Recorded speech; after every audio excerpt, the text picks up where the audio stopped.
All right, what's up, everybody? So welcome to episode 2 of the TagCast. I am your host, Scott, aka Zhang on the boards.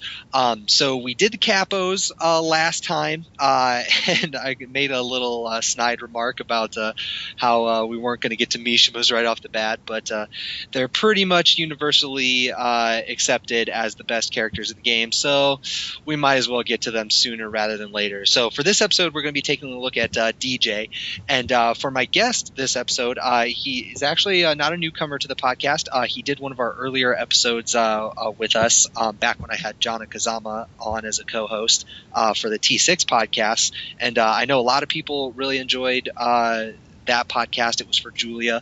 A lot of information in that one, and they just liked the way that it was presented. So with that, allow me to introduce my guest, Antonio. What's going on, dude? Hi. Sorry. Hey. Got your water. No, I understand. I thought the intro would go on just a few more moments more that I could squeeze one in. But hey. Yeah. No problem at all. Well, you don't have to. I know last time we did kind of a background. Since you're a repeat guest, we don't have to go over that again. If people want to look you up, they can always go listen to that podcast. But I do have a question before we get into the whole character discussion and whatnot. You played Chang's in T6. Or at least Chang, sorry, there was only one at that time. But I know that you played Mishima's in the past. Now, what brought you back to Mishima's in Tag 2? Just because they're, considered top tier, or they are top tier, or is there another reason? I hate that. Yeah, I've gotten a lot of that. No, I mean, since the announcement, they didn't even need to announce it to me. I knew it was going to come eventually. Tag 2, that is. But as soon as the next tag game was going to come out, I was going to play Mishima's. Even if they were the worst in the cast, I don't care. Gotcha. So what appeals to you about these characters? Just I guess I'm just asking, for those maybe who are looking to pick them up, or maybe they're just kind of interested in the character, but they don't know if they want to play them or put in the time or anything. Unfortunately, it's a really uninteresting answer, which is pretty much any new game that I get into, I kind of play the poster boy or the poster child, quite literally. So whoever's like on the marquee of the game is who I choose. So really, that's interesting. So yeah, I guess the whole Mishima family would be open to you then. Yeah, so that's who I started with. Same thing within Street Fighter, like Shotos. So. Gotcha. Yeah, I know Shotos, they are what they are. They're definitely good in those games, and then of course as are the Mishimas in Tekken, which is really weird. Not to get too off topic, but obviously, if you have your main story characters, you want those to be good, but it's almost always universal that in any game, the story, or I guess specifically competitive games, always the story characters, like the main characters, are always ridiculously busted. I guess that Tag 2 is fairly balanced, but kind of really, I think that rings more true for Namco games than Capcom games. I think Street Fighter, or I think Ryu in Street Fighter has always been kind of above average, but I don't know that I would say that he's in as strong of tier as, say, the Mishimas are in the history of Tekken as opposed to the history of Street Fighter. I guess I've only dabbled a little bit with Street Fighter. Like the only one I ever really took even remotely seriously was Third Strike, and I know Ken was near the top in that game. So I guess I just kind of and I know I hear a lot of people talk about Ryu, how he's always been strong in every game. Even if he hasn't been at the top, he's been, like I said, he's always been above average, I would say, at the least. Great. Well, I guess we should start talking DJ then. Well, before we jump into that, usually I save like announcements and stuff for the end of the podcast. But just a real quick update for everybody. If you follow the podcast or know anything about the podcast, you know that it runs through my site, Video Gaming Federation. For anyone who has a page on Facebook, you're probably already aware of this, but recently Facebook changed the way that public pages work. So whenever you post something as a page, it doesn't automatically feed into the news feed for everyone who likes or is subscribed to that page. It's really obnoxious because now you have to pay for it. Like, they give you a small percentage, but it's just really stupid. So it finally made me, or I guess forced me, to create a Twitter account. So for those who listen to the podcast, if you want to get the instant updates, I just created that Twitter today. So I will be updating that every time we get a new episode out or anything like that. So it's at VGFed, so VGFED, if you want to follow me there. And then, of course, spread the word. But just wanted to update that for everyone who, I don't know, maybe some of you out there who are liking the Facebook page but aren't seeing any updates. That's why, because Facebook is retarded. So just wanted to update that with everybody. So with that, let's talk some Devil Jin. So in this game, obviously, like I started off the podcast with, most, I think it's pretty much a consensus, Mishima's our top in this game. I would imagine, primarily because the God Fist is just, the system just, feeds into that move so well.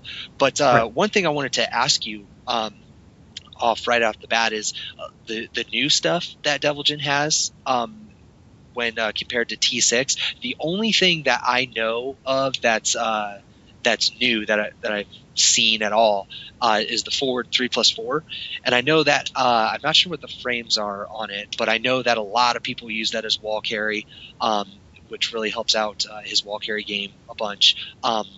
What else new does he have, and like how does that fit into his game? Okay, you know what? I'm going to go back and or kind of better answer your first question and kind of tie it into this one, which was why I play Devil Jin. Okay. I kind of likened him to shows. I'm going to do the same thing, but briefly, so it'll be for the most part. Oh yeah, sure. Go. People love to hear us talk, so say whatever you got to say. Go for it. Okay. Well, another reason why I kind of started with Mishima, and again for the reasons that I told you earlier, but because they have a very kind of limited move set, similar to the Shotos, when compared to the rest of the cast. Like even today, over a decade later, you can select Devil Jin, go into practice mode, and he'll still have sub 100 moves when other characters have more than twice that. Especially when you get into stance characters. So I think my philosophy is to kind of do more with less and to kind of push that as far as you can. It kind of forces you to be creative with those few attacks that you're given, because you kind of have to everything's almost kind of multi-purpose, and I like that about Mishima. And also I don't have great memory, really, so working with characters that have sub 100 moves kind of helps. Oh god, I'm totally in the same boat. I don't even know where to begin with a character like Lei. I'm totally lost. I just can't do that. Right, and there's no multi-purpose, this move is for that move is for this, and you have to kind of, at will, kind of know what's what. And I'd much rather have kind of a blanket move, this will cover, I won't say option select, because that's saying too much. But yeah, I like multi-purpose moves. I like having a smaller move set. And again, I think it does force you to be creative. It's like if you take a musician and you put him in a studio with the best producers in the world and the best equipment in the world and every software known to man. He's not going to know where to begin, but you put him in a small room with a broken guitar and a tape-to-tape analog reel. I think he's going to be more creative because he has to be. And I kind of approach Mishima's that way. And thankfully enough, someone recognized it. I think it was Brad Slips when he was doing commentary. I love when he does commentary. Oh, dude, everybody does. He's hilarious. I've actually never heard him do it. I was like, wow, this is amazing. I don't know why I hear anyone else at a Tekken tournament if he's there. But he mentioned when 16-Bit asked about me as a player and a Mishima player, and he says that, yeah, Antonio really doesn't follow any trends. He kind of does his own thing, has his own style. So that I was really kind of thankful to to hear that. But again, you almost have to be. It's easy to kind of adopt styles and techniques and combos and fill in the blank. And it's even that much harder with someone that has kind of a limited moveset. But again, okay. Well, moving on, you wanted to know about the kind of new what they introduced to Devil Jin to this aside from the forward 34. Yeah. Well, and I mean, if the other stuff, whatever else that they gave him that's new, or I guess you could say changed as well, if there were any old moves that they changed. But yeah, I mean, even you notwithstanding, like all other Devil Jin players I see, like the only move that looks new or looks like it has any new properties or anything like that is the forward 34. I mean, that's the only one I ever see anyone using. Otherwise, it's just feels like you're just playing T6 Devil Jin with the tag, you know. But I think the reason you're seeing that move it's because it's that good. It's really that good a move. It's because of the crush system. When someone whiffs an attack that when it results in a crouching state, you can't just whip electric. I mean, you'll still see some players, me included, that'll kind of see someone whip a low jab and they just muscle memory that electric comes down. They're like, oh yeah, can't do that in this game. But that forward 34 is for that purpose, and you can actually punish. Let's say if someone whiffs the shin kick, you can punish with a forward 34 where you couldn't with an electric, even if it would hit. So it's a great option. It actually helps them against characters that were more difficult for Mishimas to get in against, like the bears, for example. Like they can keep you in and out of that range where they can just swipe low, stay in this tech crouch state, which means it won't result in them getting launched with an electric upon whiff, but it doesn't matter anymore. Now I can stay out of that range with you, and if you whiff, I land an attack, I do a good chunk of damage. Now you're in a attackable state. I'm on the offense. I mean, it's a huge gift that Namco gave to him in this game. Based on what you just said, it actually sounds like it's very, very close to like a shoulder. I mean, it's a little slower, obviously, but like the same practical use that you would get out of a shoulder. No, I would agree, because at least for me, when I play characters that actually have those 12, 13, 14 frame shoulders, I'm actually I don't seize an opportunity for a shoulder. I'm actually trying to force an opportunity with a shoulder. I'll get into a range where I'll look for those whiffs, and my fingers are just above those series of buttons to execute it. And you almost kind of do that same thing with Devil Jin. You have to compensate for those, like you said, it's a little bit slower, so you have to compensate for those frames. So you almost have to commit to it earlier. You can't almost commit to it upon whiff. You have to commit to it upon the animation cycle of your opponent and know that they're out of that range, that it's going to make contact, hit, or block. And again, that's a technique that you really want to employ against bears, because they're going to whip a lot. But it doesn't matter, because they're almost in, for lack of a better word, in a safer position when they whip than other characters. But yeah, you have to look for it, commit early, and hope it doesn't get blocked, because you actually can get launched now. When that's blocked. I say now because I'm sorry. Go ahead. Oh no, go ahead. Because I'm just kind of glancing at the frame data here. I noticed it's negative 14, and is that accurate, or is it actually like? Oh no, that is not. It's actually minus 16. It used to be minus 14 in the initial release, the arcade release of Tekken Tag Tournament 2. It was minus 14 only. But then for Unlimited, which is what we're playing, they upped it by 2 frames. So it used to be better. So if people are complaining about it now, they really have no idea, because it used to be so much better.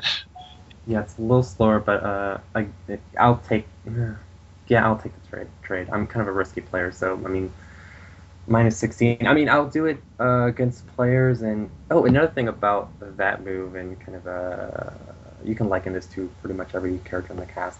I don't mind so much when moves have a heavy negative, but on top of the heavy negative, they'll have a guard break. And a guard break, if you don't know what a guard break is, just think of the universal running 3 with just about any male character in the cast and some female characters, where when you block in, their hands kind of fly up in the air. Yeah, so that'd be the guard break. Now, your there is a slight guard break when you block the 434, and it feigns safety. So if someone's not necessarily familiar with that attack being minus 16, it can feign safety because they see their arms go up in the air, and they kind of liken that to, the heavy running threes and the kind of big, heavy, damaging, not only safe moves, but moves that leave you in positive. I don't think anyone that would commit to believing that move's positive on block, but it makes them hesitate. So even if they think they can punish you, maybe they're not going to commit to punishing you with a 15, 16 frame launcher, which they would have to commit to from, frame 1. It's interesting that you bring that up, because there's actually a lot of examples of that, where if you're not familiar with the character, there's just no way that you would even risk trying to punish something like that. I know Armor King, for instance, he's a character that, I can just name like 3 or 4 examples off the top of my head that fit that kind that's a lot of them. Yeah, where it's like it's actually like even it's pretty bad actually, like -12, -14, but because you have that weird guard animation, most people just don't even try. Right, it's a combination of both just kind of simple ignorance and seeing that visual marker with the guard breaking. Like when you're talking about shoulders, there's no guard breaking with any shoulder in the game. Nothing's going on. They're just they're stuck in that animation for seconds at a time. So no one's going to think I can't punish you hard here. But again, with those number of examples with Armor King and with Devil Jin, if they're unfamiliar, you might get away with one or all if you're lucky. Interesting. So we're we've kind of been putting a lot of time into forward 3+4. Are there any other new notables, or is that really it? I'm trying to think. New notable moves. I'm actually looking through this move list now. Like I know a big change for me was the Demon Slayer, the 1-2-2. It's been a Mishima 1-2-2, like 1-2 backhand. That's been in there since I think Tekken 1, I believe. They up the frames on hit. So if you do 1-2-2, oh, you know what? I'm actually looking at the frame data on avoiding the puddle for Devil Jin, and it says 1-2-2 is +1. That is so wrong. It's not +1. That's what it used to be. Well, yeah, no, I actually, I thought that it was the same as True Ogre's, because his is definitely not +1. Yeah, it's probably the same. It's +4, and +4 is huge because you're on top. You're literally on top of that. Here's what's good about 1-2-2. I love 1-2-2 now because of the +4. That makes a huge difference. It means you can continue your offense. But when you're +1, that might as well be neutral. Might as well be 0, because it's a guessing game at that point. Because if you do another jab, they can do a high crush. Do a low jab, they can do a low crush, and there's not going to be any intercepting frames. You're not like if you have a big enough advantage and you go and you commit to a low, and they can even read the low.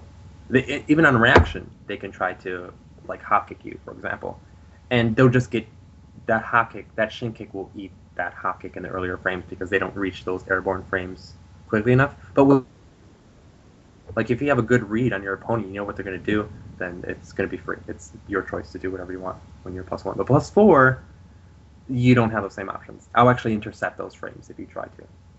I could potentially throw you, and you could try to get into the air, and I'll throw you in your standing state frames before you reach those airborne frames. But here's why 1-2-2 is good, I think.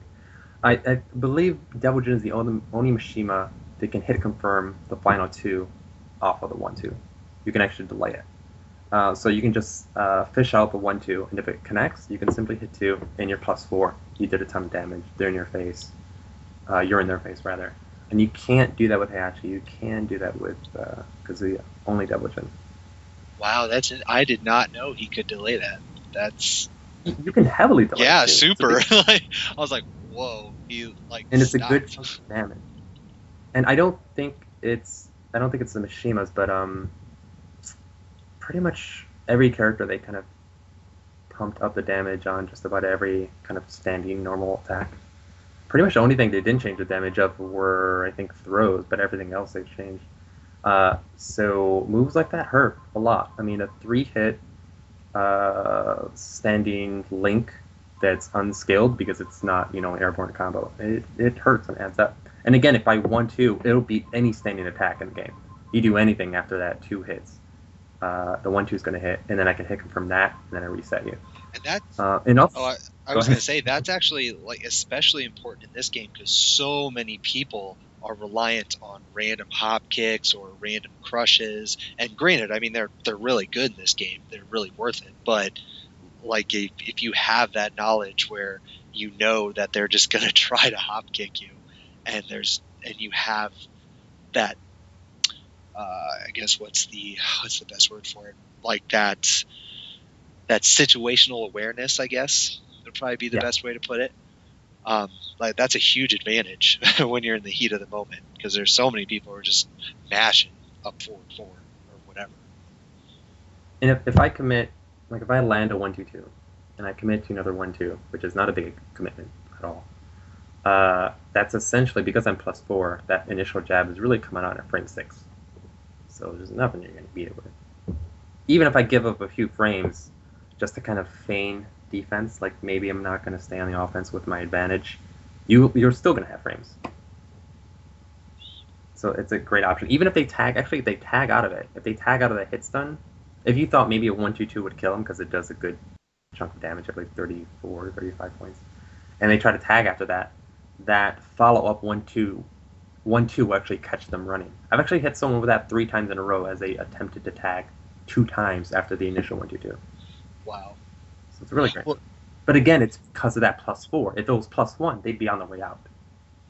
Yeah, and I know a lot of people, just because of the history of Tekken, they've been like everyone just has this training of 1-1-2.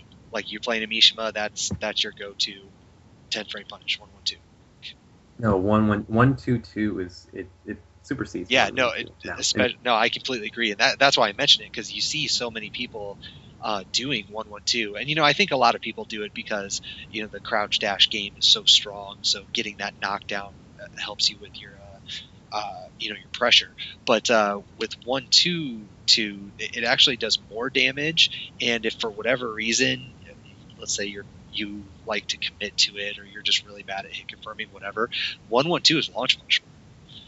Whereas 1-2-2 is not. I mean, it is punishable, but you're not going to get launched for it.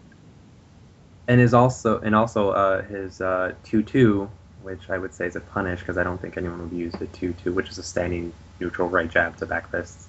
I don't think anyone would use that as offense. That's negative as well. So 1-1-2 is negative, 2-2 is negative.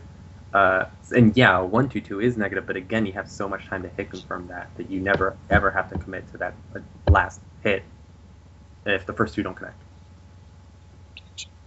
That's actually brand new information to me. I was not aware at all that he was that he could actually confirm that and delay the last 2. Yeah, no other Mishima. Kazuya, they gave him a delayable 4, but that's not a natural combo, so it'll never connect. And then Hayashi's is not delayable. Do you know, out of curiosity, do you know if True Ogres 1-2-2 is? I don't believe that it's delayable. I do not believe it is. All right then. But also some changes like Diligence Back 4, again going back to the initial release of the arcade Tekken Tag Tournament 2, Back 4 used to down.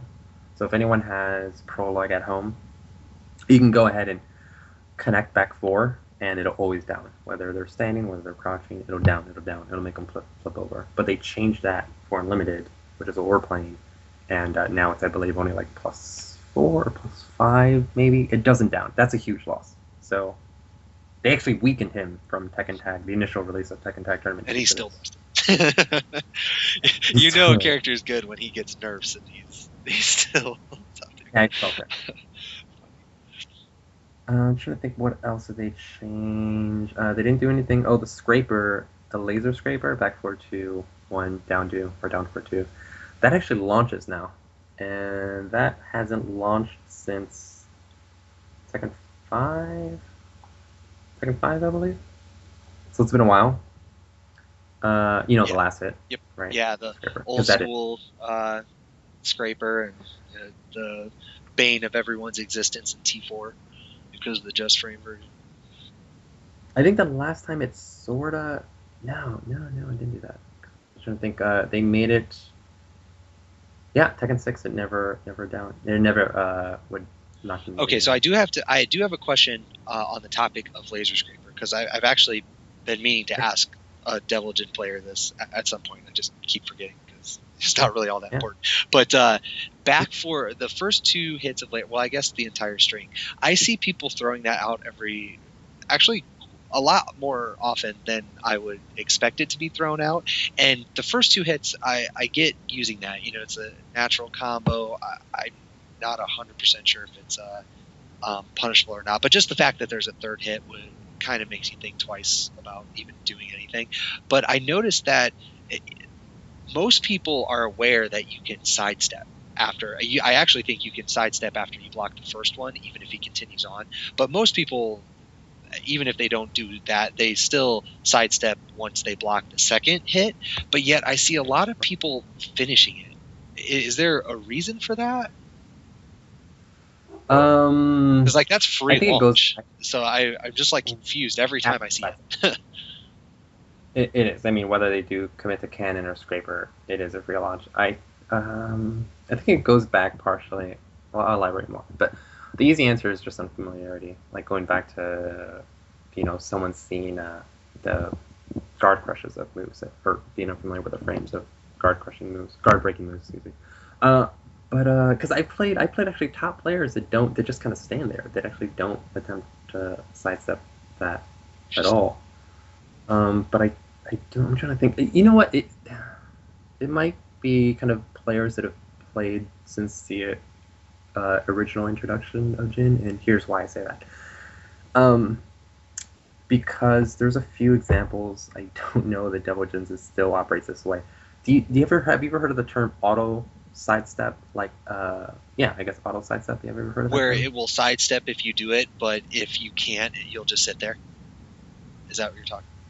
Yeah, I'm long and short of it. Yeah. Yeah. I've heard the term. It's been a long time since I've actually heard auto sidestep, but yeah, I know the concept. Yeah.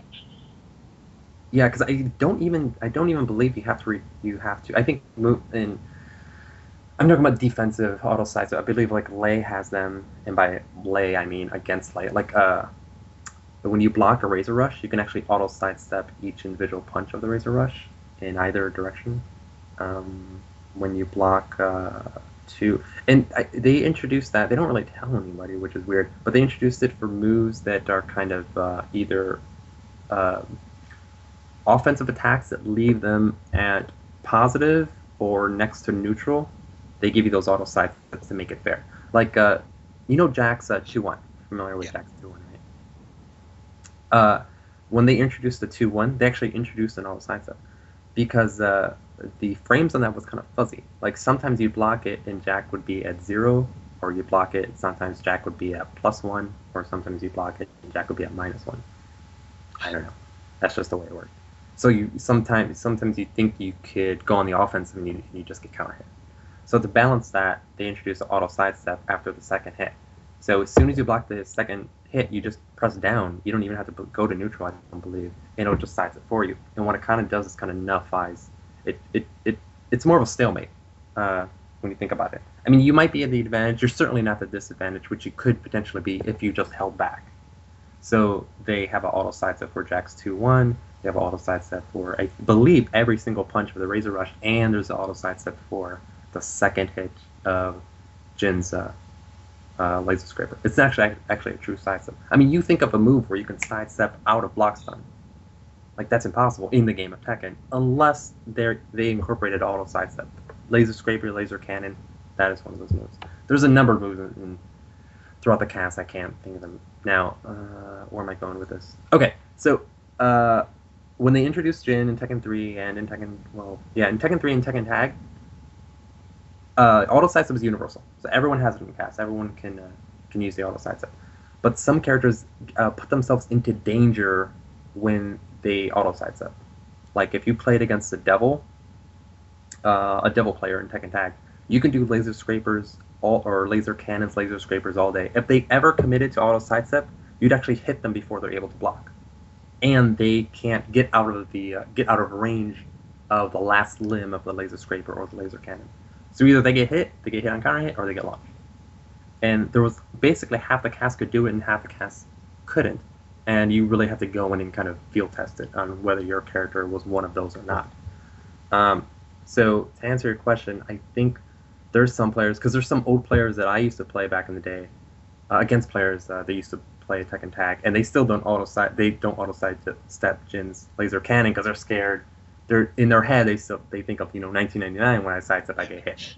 Nah, today where you sidestep and you get free to launch, like you said, that's true. Every character in the cast now can auto sidestep. Yeah, back in the day, I was playing characters like Ogre, who would do a sidestep and he'd be behind you. So oh yeah, and he's another character with an auto sidestep with I forgot the name of it, Ancient Spear, whatever it is, the 442. Oh yeah, and that's like insane. Like if you were to do that, and that move is just all jacked up now anyway. But like no matter how you get out of it, it launch.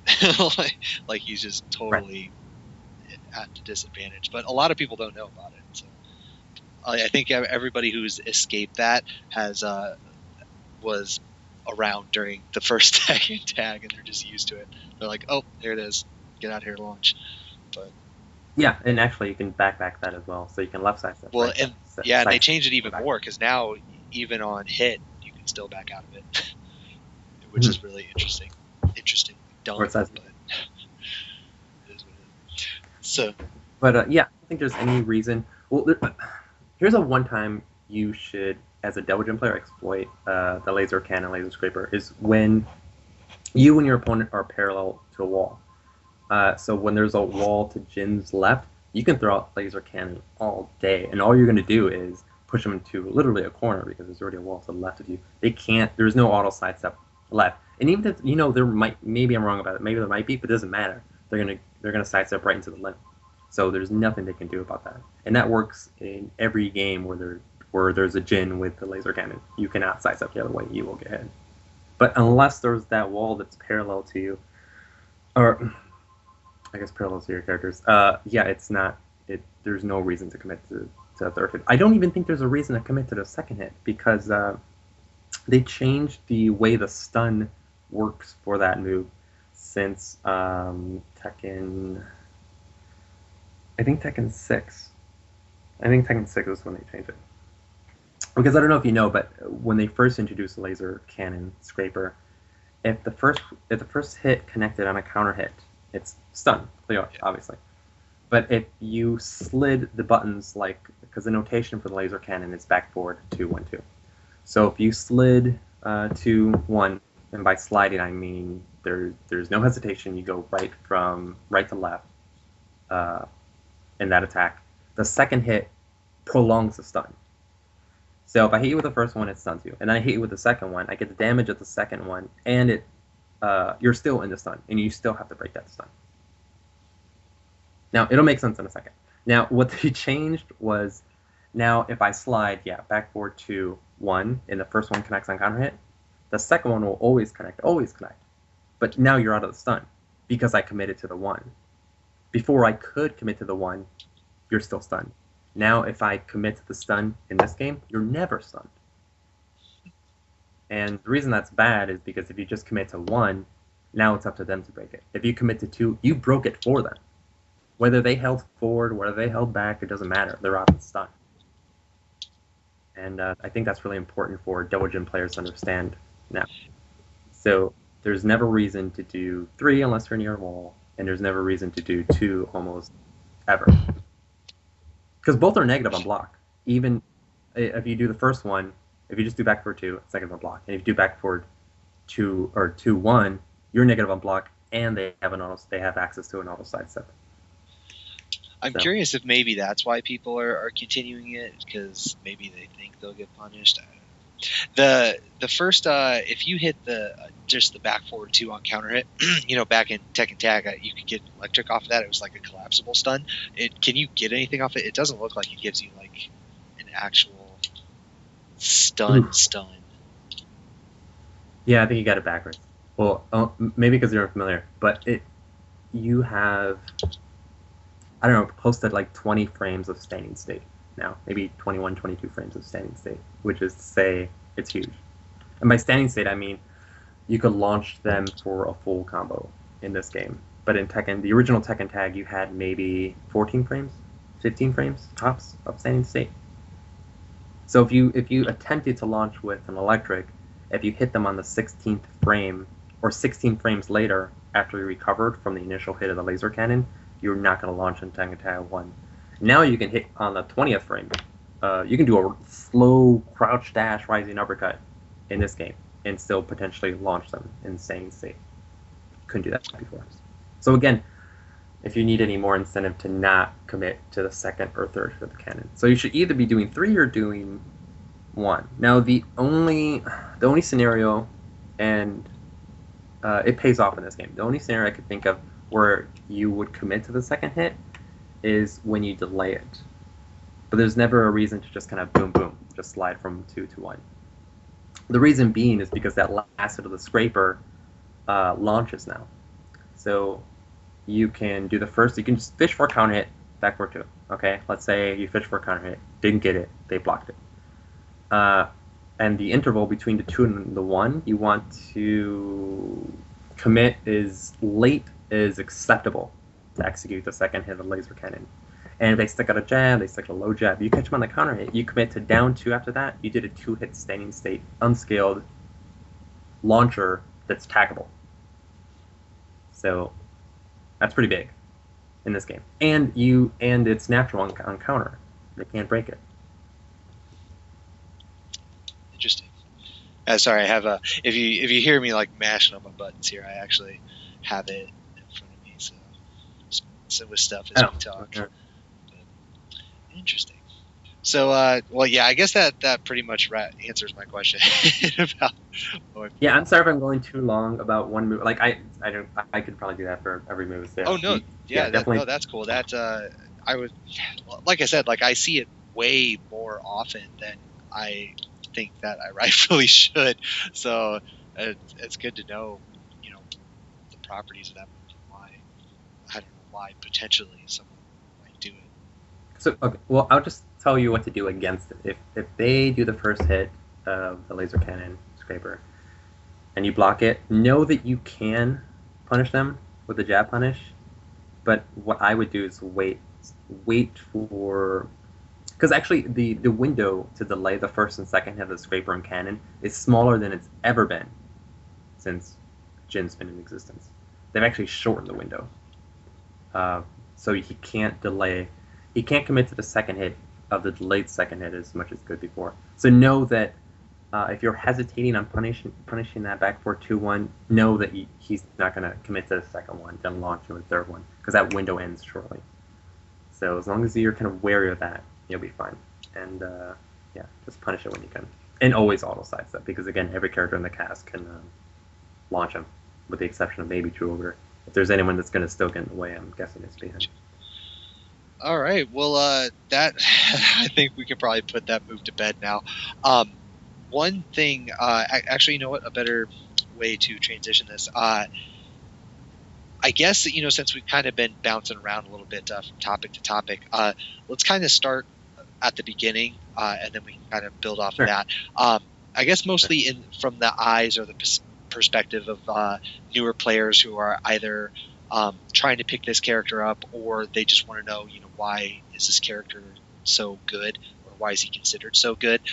So let me start by asking you, like, what the basics of like your pressure and that sort of game is. For me, it's all surrounds the crouch dash game.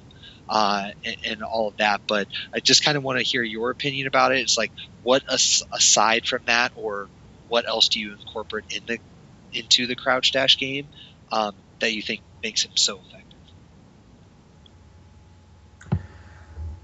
Or I guess you can go at it from another angle, and if you think that it isn't the crouch dash game, and you think that it's you don't have to use those.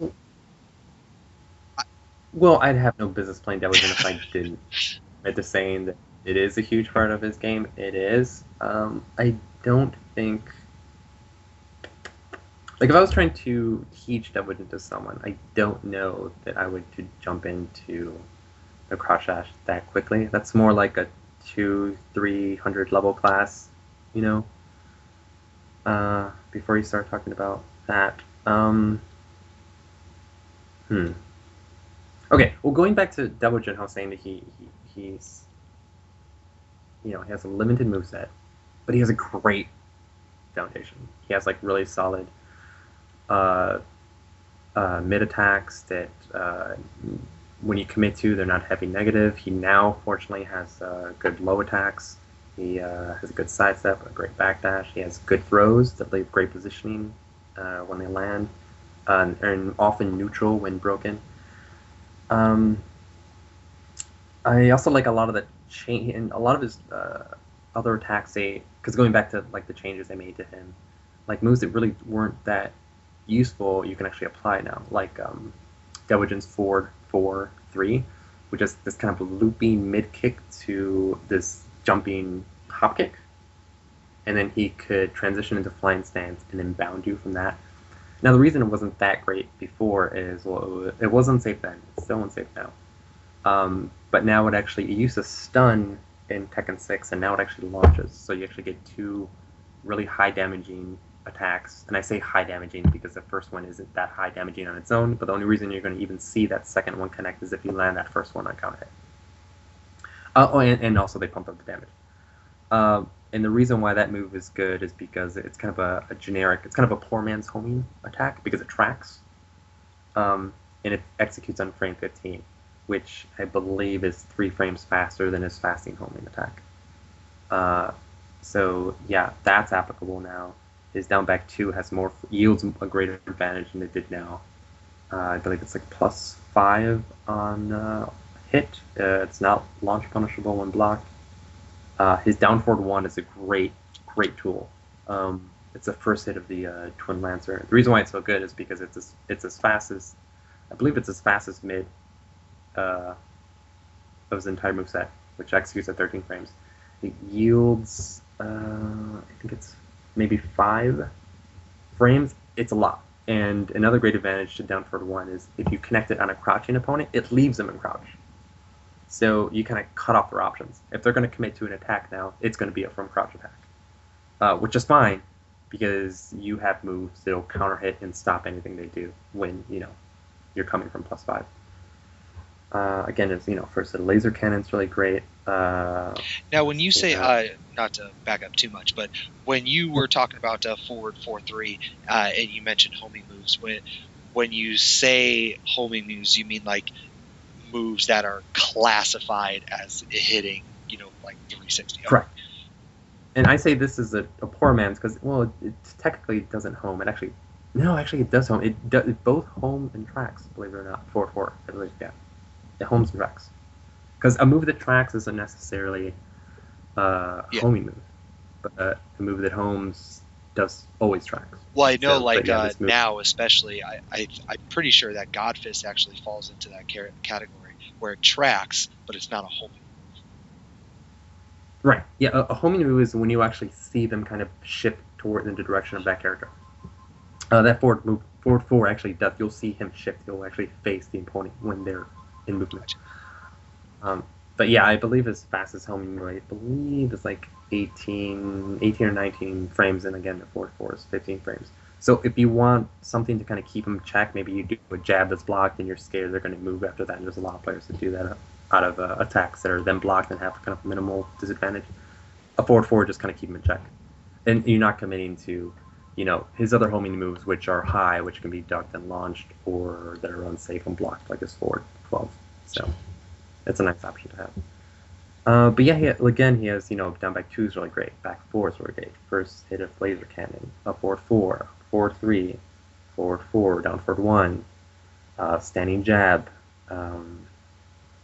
He has a lot of great tools that you have to kind of understand and know first before even thinking about trying to crouch dash in on someone. I have to say, I haven't been a Mishima player for long time. But I love me some down forward 1-2. That is my favorite mid string in the entire game because it's so juicy. I love it, and I remember in T6 when we were doing the podcast for that day, like the first thing that came out of Dan's mouth, he was like, "Yeah, but it's punishable." I was like, "No, it is not, sir. It is very much not." Yeah. No. It's safe. Both hits are safe. It comes out super fast. They can't interrupt between the first and second hit. If the second one hits, I believe it's a forced crouch. Yeah, it's a really good move, and it's one of those moves where if you need one more hit to kill, that's going to be your go-to. Like run up down for one. Oh, they blocked it. I still got another one. Oh, they blocked it. Fine, you're a neutral. You can still be. And it gives you a really good float too if you happen to get into that scenario. Like if you're just kind of poking out there and you happen to catch them off guard. Like I would say the only other like mid poking string or whatever that I like more than Devil Gens is Kings, because I love Kings. Oh, that string's amazing, but like DJs is right up there. And then I don't know if you mentioned it, but I mean forward 2. Like for whatever reason, like I'm not the best at doing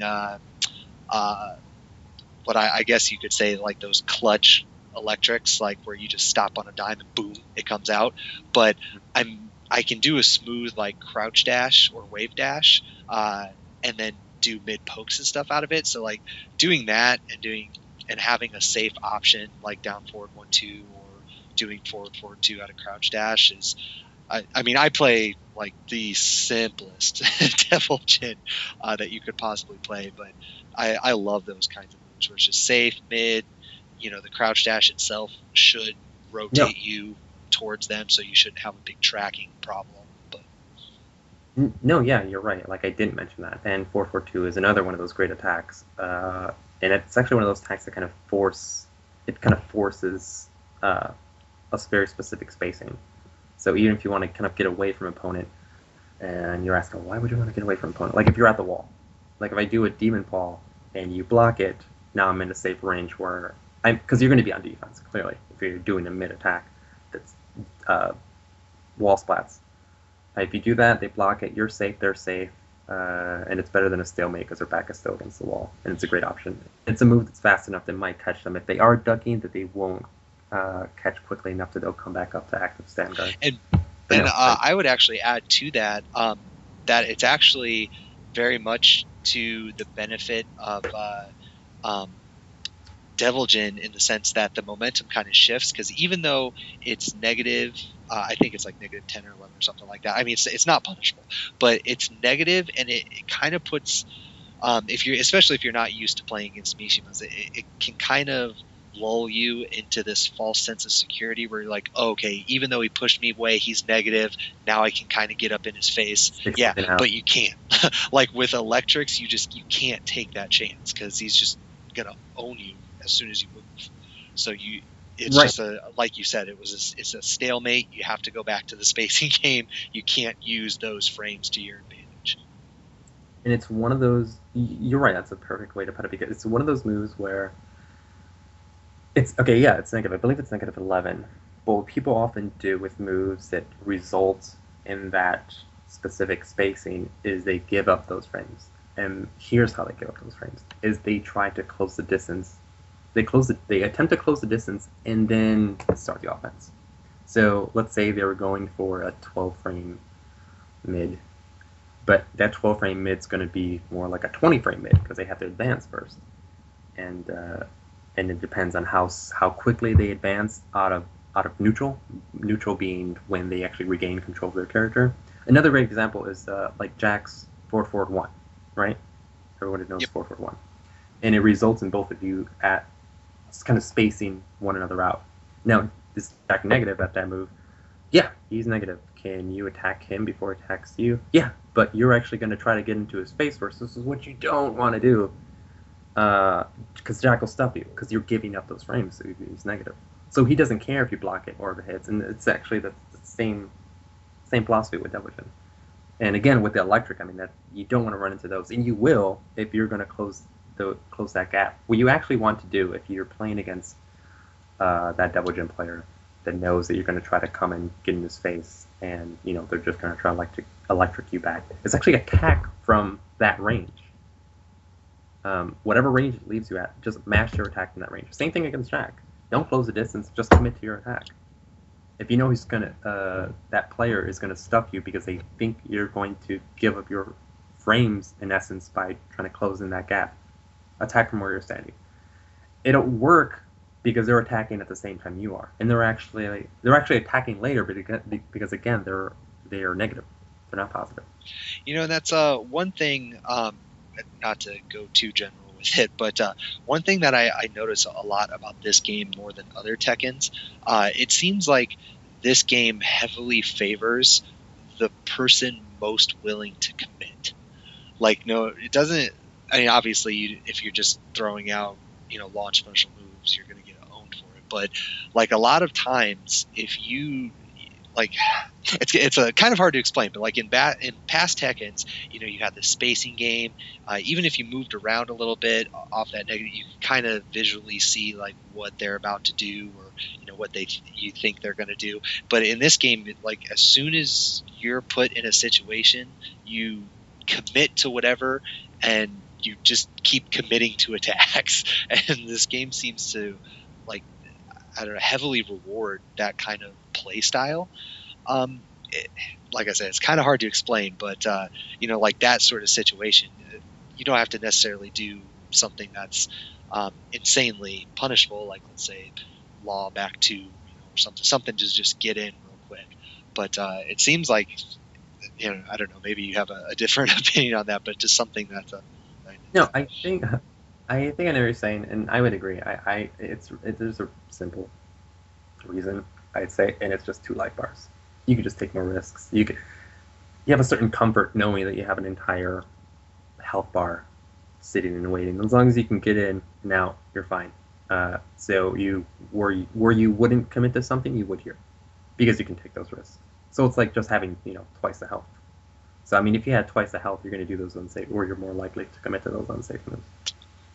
So yeah, I think that's all I think it is really.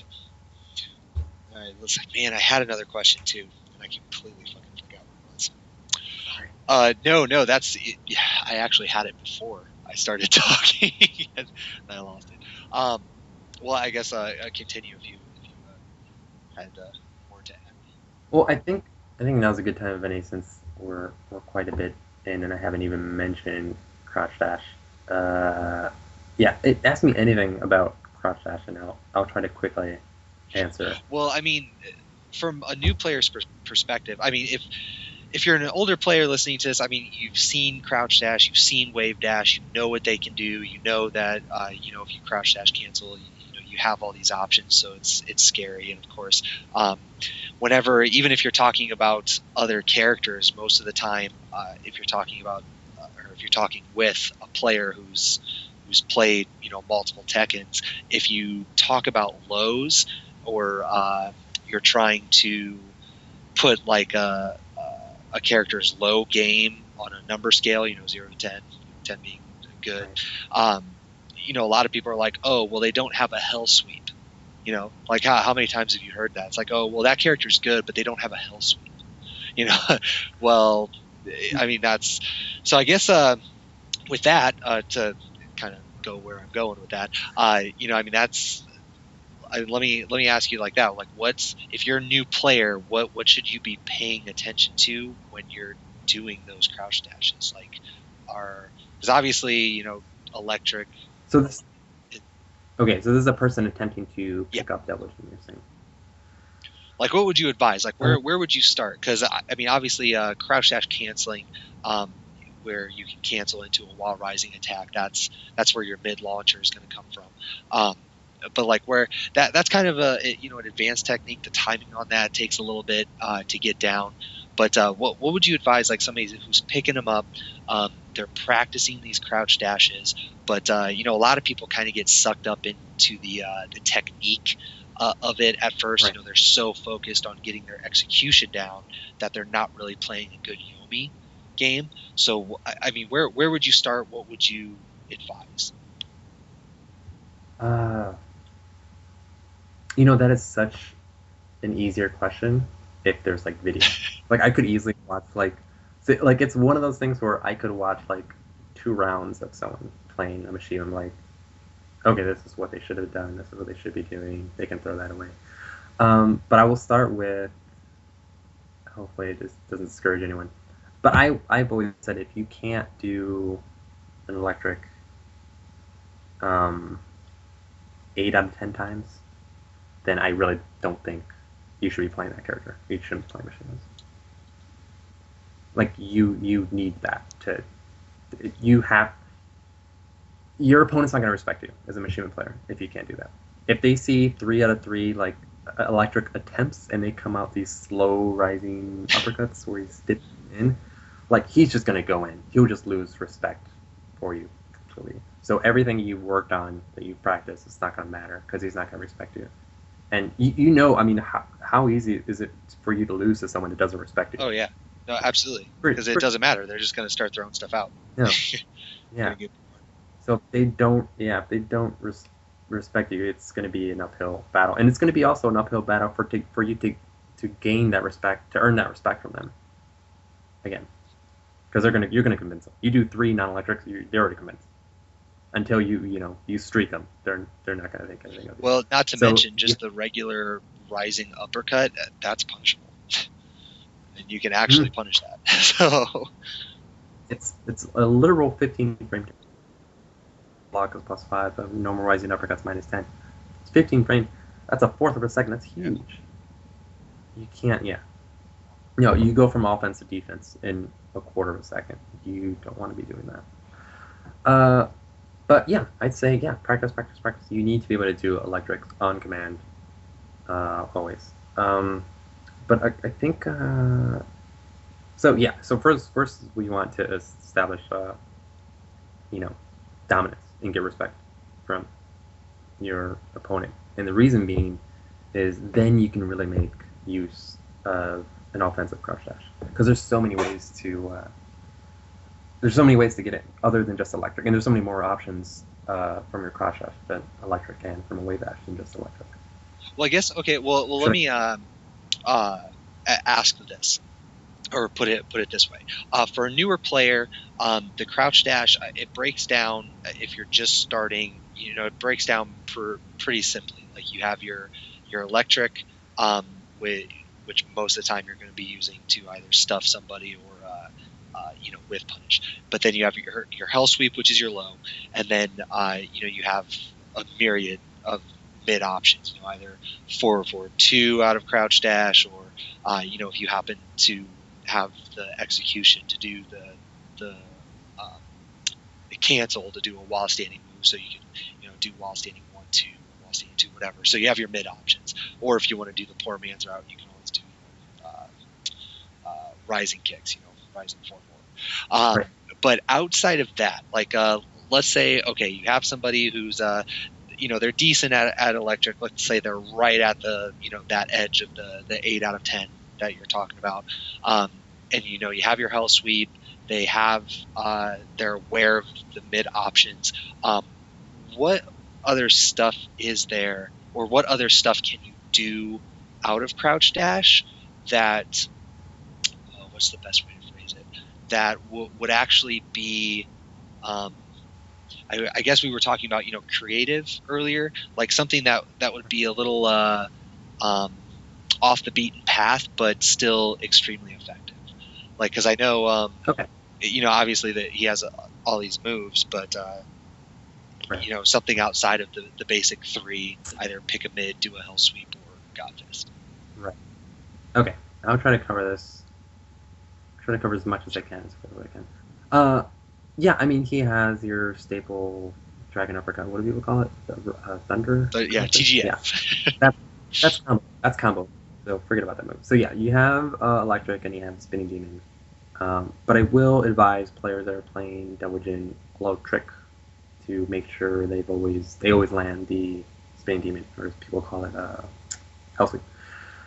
You actually don't want to execute a spinning demon as you would an electric.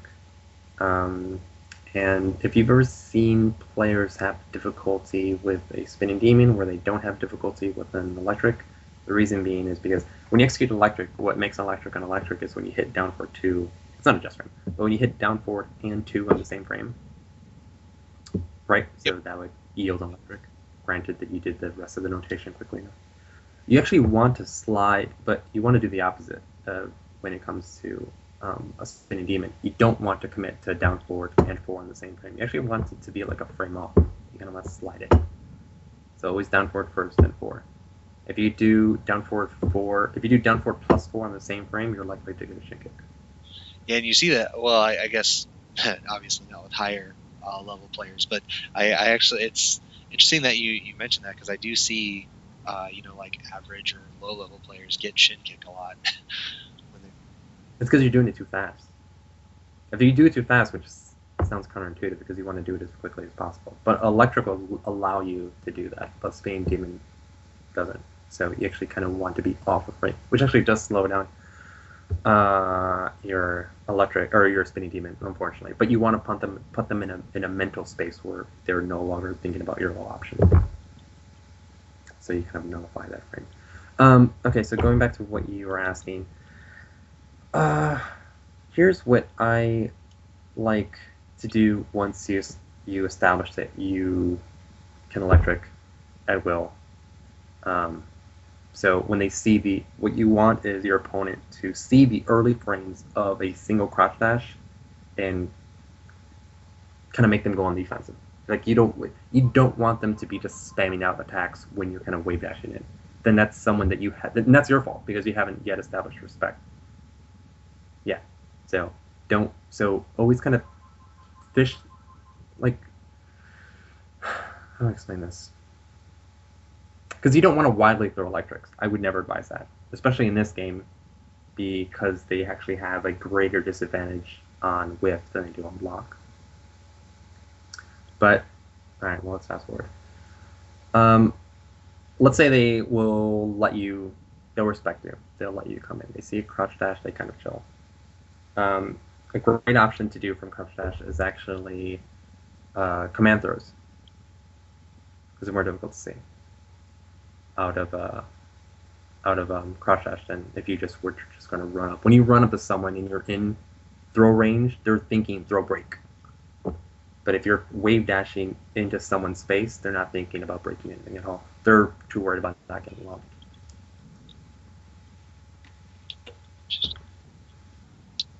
Are you hitting buttons over there? I'm hitting buttons. I'm just doing stuff. Like it's been a long time since I've actually, like every once in a while, if I'm just playing casuals and messing around, I'll pick Mishimas. But it's been a while since I've actually like put time into these characters and kind of mess with you, because like there's stuff that's like brand new to me that is kind of weird, because like everything, like back in the tag days, it was all about just your 3 options. Like you either did a God Fist, which back then was special min, or Right. it was tag bufferable, whatever. Or you did a Hell Sweep, which launched in most cases, gave you full launch, and then you did your while standing cancel, which is your mid option if they try to duck the Hell Sweep. But in this game, like they've beefed up the poking so much that Devil Jin, or Jin back in tag 1, he never had a down back 2. It was all about shin kick at most, but now he has down back 2. You can use down 3 if you want to. Just a little, I think it's kind of obnoxious, but I like it. It's a neat little move, a little poke, just something. Well, I'll kind of bridge into that. The down back 2 is a great option that you can actually do out of crouch dash. Here's how you can gain access to every attack that every good attack that Devil Jin now possesses out of crouch dash, and it ties into again using command throws out of crouch dash. So a notation for a crouch dash is forward, neutral, down, and forward. That's crouch dash. But the wave dash is basically take that notation that I just said and line them up back to back and just keep same notation over again and again and again. Forward, neutral, down, and forward, neutral, down, and forward, neutral. It's that point in which you hit forward in neutral. That's when you can execute, or you have access to standing attacks, low attacks, command throws. So let's say you wanted to do like a wrist, wrist chuck slam. This is down forward 2+3 command throw. You can wave dash as fast as you want. So do however many dashes you feel necessary to get into their face. But upon doing forward, neutral, forward, neutral, down on forward, neutral, and then forward again, you can, after that initial forward, you can just slide to down forward, hit 2+3. It'll execute the command throw. Or neutral, forward, half circle back to 1+3. That'll execute his second command throw. Or forward +12 to execute his other command throw. Or forward, neutral, down back 2. That'll execute his low from standing. Another great option that he has from crouch dash is his back 4. Let's say you're not great at crouch canceling. Let's say you can't quite neutral forward 2 to get the demon paw to crouch dash. Maybe you get the the forward 2 at the forward 2. You can just forward neutral back 4, or it's standing attacks that are executed by holding back. There's actually no crouch cancel necessary for those. Here's what I mean. If you do a crouch dash and try to crouch cancel with back and 4, you'll get wall stand 4 if your timing is perfect. If your timing is not perfect, you'll get a standing back 4, and that's actually what you want. So you actually want to hit back after executing a crouch dash quickly as possible. As soon as the crouch dash comes out, you can hit back, and you can do back 2, you can do back 3, you can do back 4, you can do reversal if you wanted to. And with other Mishimas, if you hit back and either 2+4 or 1+3, you actually execute a standing throw. The only reason you can't do that with Deviljho is because he has reversal in this game. So a couple of quick notes just on my end for people who are newer to the character or whatever. You were talking about doing double forward moves. For those who aren't aware, when you do the initial crouch dash, it actually buffers that forward for you, so you only have to press forward again to get a double forward. So if you just do the crouch dash, forward, neutral, down, down, forward, and then you press forward +2, even though you're only doing one forward, the previous forward is already buffered for you, so you can get forward, 2 out of that. And you can also do I think you mentioned, Antonio, the forward, 1+2, the headbutt. You can do that. But you can also even do like running 3. Like you can do the crouch dash, and then if you quickly double tap forward and press 3, it'll actually give you 3 forwards. And slash kick, as a lot of people like to call it. I mean, you mentioned earlier, it has that guard break to it, and it's very good. It even has some tracking properties to it. So if you're right in somebody's face, it's very useful. And then also the wall standing, because I think you mentioned briefly like buffering, or not buffering, but God, I can't even remember what exactly you said, but like pressing, like the forward neutral. But when you're doing a wall standing cancel, and this is kind of an old school tactic, but if you're good at doing wall standing cancels, or at least you can get them sometimes, and you want to do that mid option, so let's say you're trying to do a wall standing 2 out of crouch dash. If you do that, most people, I think the only way you can cancel it is back. You might be able to do it with up back, but I know back in the first Tekken tag, when you do wall standing 2 out of crouch dash, always do 2-3 in case you mess it up.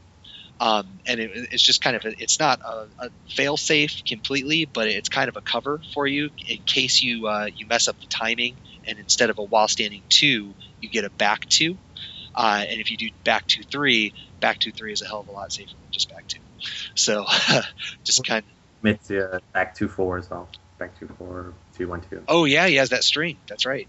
I forgot about that. Is once he does the back 2-4-2, I would imagine it has the same properties as Laser Scraper, like all the same negative. Nope. Is it safe? All different. I believe so, yeah. All the frames are different, and there's no auto side. Oh, nice. Okay, there. That's actually probably a better failsafe. Doing the back 2-4-2. depends on how good your opponent's reactions are. Because if they are already ducking and they're going to come up with a from crouch attack or while standing attack, it'll actually connect before that 4 hits, as opposed to it will get interrupted by the 3 because it back to 3 comes out before the back. Well, I know back in Tag 1, that's why a lot of people did the back to 1, or sorry, back to 3, because for whatever reason, whenever somebody ducked that and then they tried to come up with a while standing move, the 3 had a tendency to stuff it for whatever reason. Yeah, but, yeah. It's just faster. That's all. Well, yeah, I didn't really go into the crouch attack because I don't know if anyone really does that anymore. It's kind of difficult. Well, here's what you want to do. Yeah, it's basically away and pick a button, like away 2, and on the same frame at the lowest point of your crouch dash. So you would do forward neutral, down, down forward, and you'd see as Jin animates, when he dips down as low as he's going to dip down, then you hit back in 2 on the same frame, or back in 3, or back in 4 on the same frame, back in 1 on the same frame. It has to be on the same frame. Just think of it like an electric. And it's a small window, and it's again right at the lowest point of the crouch dash is when it exists. Now, if you're going for, back, let's say you're going for the first, the while stand twin pistons. So you're going for the first while stand 1. So you execute back 1. If you get a standing jab, you did it too quickly. If you get the Thunder God Fist, the Dragon Uppercut, you did it too late. So that's how you know. There's that kind of sweet spot that you have to find. It just takes practice. And then you don't, it's just muscle memory. It's interesting that you say nobody does that anymore. I thought, normally when I see DJs playing there, I see the occasional while standing 2 out of crouch dash. Do you just think it's not prevalent anymore, just because you really need that launch? Or? The way a lot of players do it, they don't do it that kind of true original style. They'll do forward neutral down and forward neutral, and then they'll kind of they don't actually cancel it. They're just waiting. No, and you can see it. I mean, if you're a Mishima player, you can look at the animation leading up to that while stand attack and be like, oh, he did it the right way, or he did it the wrong way, or he did it his way. And again, as a Mishima player, it's kind of a big tell. You could, if I see some herky jerkiness in animation, oh, crouch cancel's coming, and then you just stand up. But that's why it's so important to do it, the real way. It's far more difficult, but it's harder to read. Interesting. Okay. Well, I can't really think of any other questions for crouch dashing. Check here. I did want to talk real quick, just because we've been mentioning electrics and everything, about his or I guess crouch dashes in general, about his Oki game real quick, because you mentioned earlier, his grabs, all of them leave him in pretty good Oki position, or at least within one crouch dash, so you have plenty of options there. But and I actually have 2 topics tied into one, but just general Oki, and then Oki at the wall, because I know I've seen a lot more back 4s at the wall than I've seen or that I was seeing in T6. So I'm wondering if his options have maybe changed a little bit now. With I don't know, maybe there's a change to back 4 I don't know about, or what, but what and I know, man, there's I know he has forward 12, that's a wall splitting move, 14 frames I think, but what's up? It's a little more than that. Well, out of curiosity, what is his? Does he have a 14 frame? Well, no, Godfist. Does he have anything else because I know obviously Godfist is a high, so it might not always connect. Does he have anything else at 14 frames if you can't get a Godfist? Tsunami Kicks back 1-2 is 12 frames. Tsunami Kicks is 13 frames. Double Up Kicks is 15 frames. Another 14 frame. No.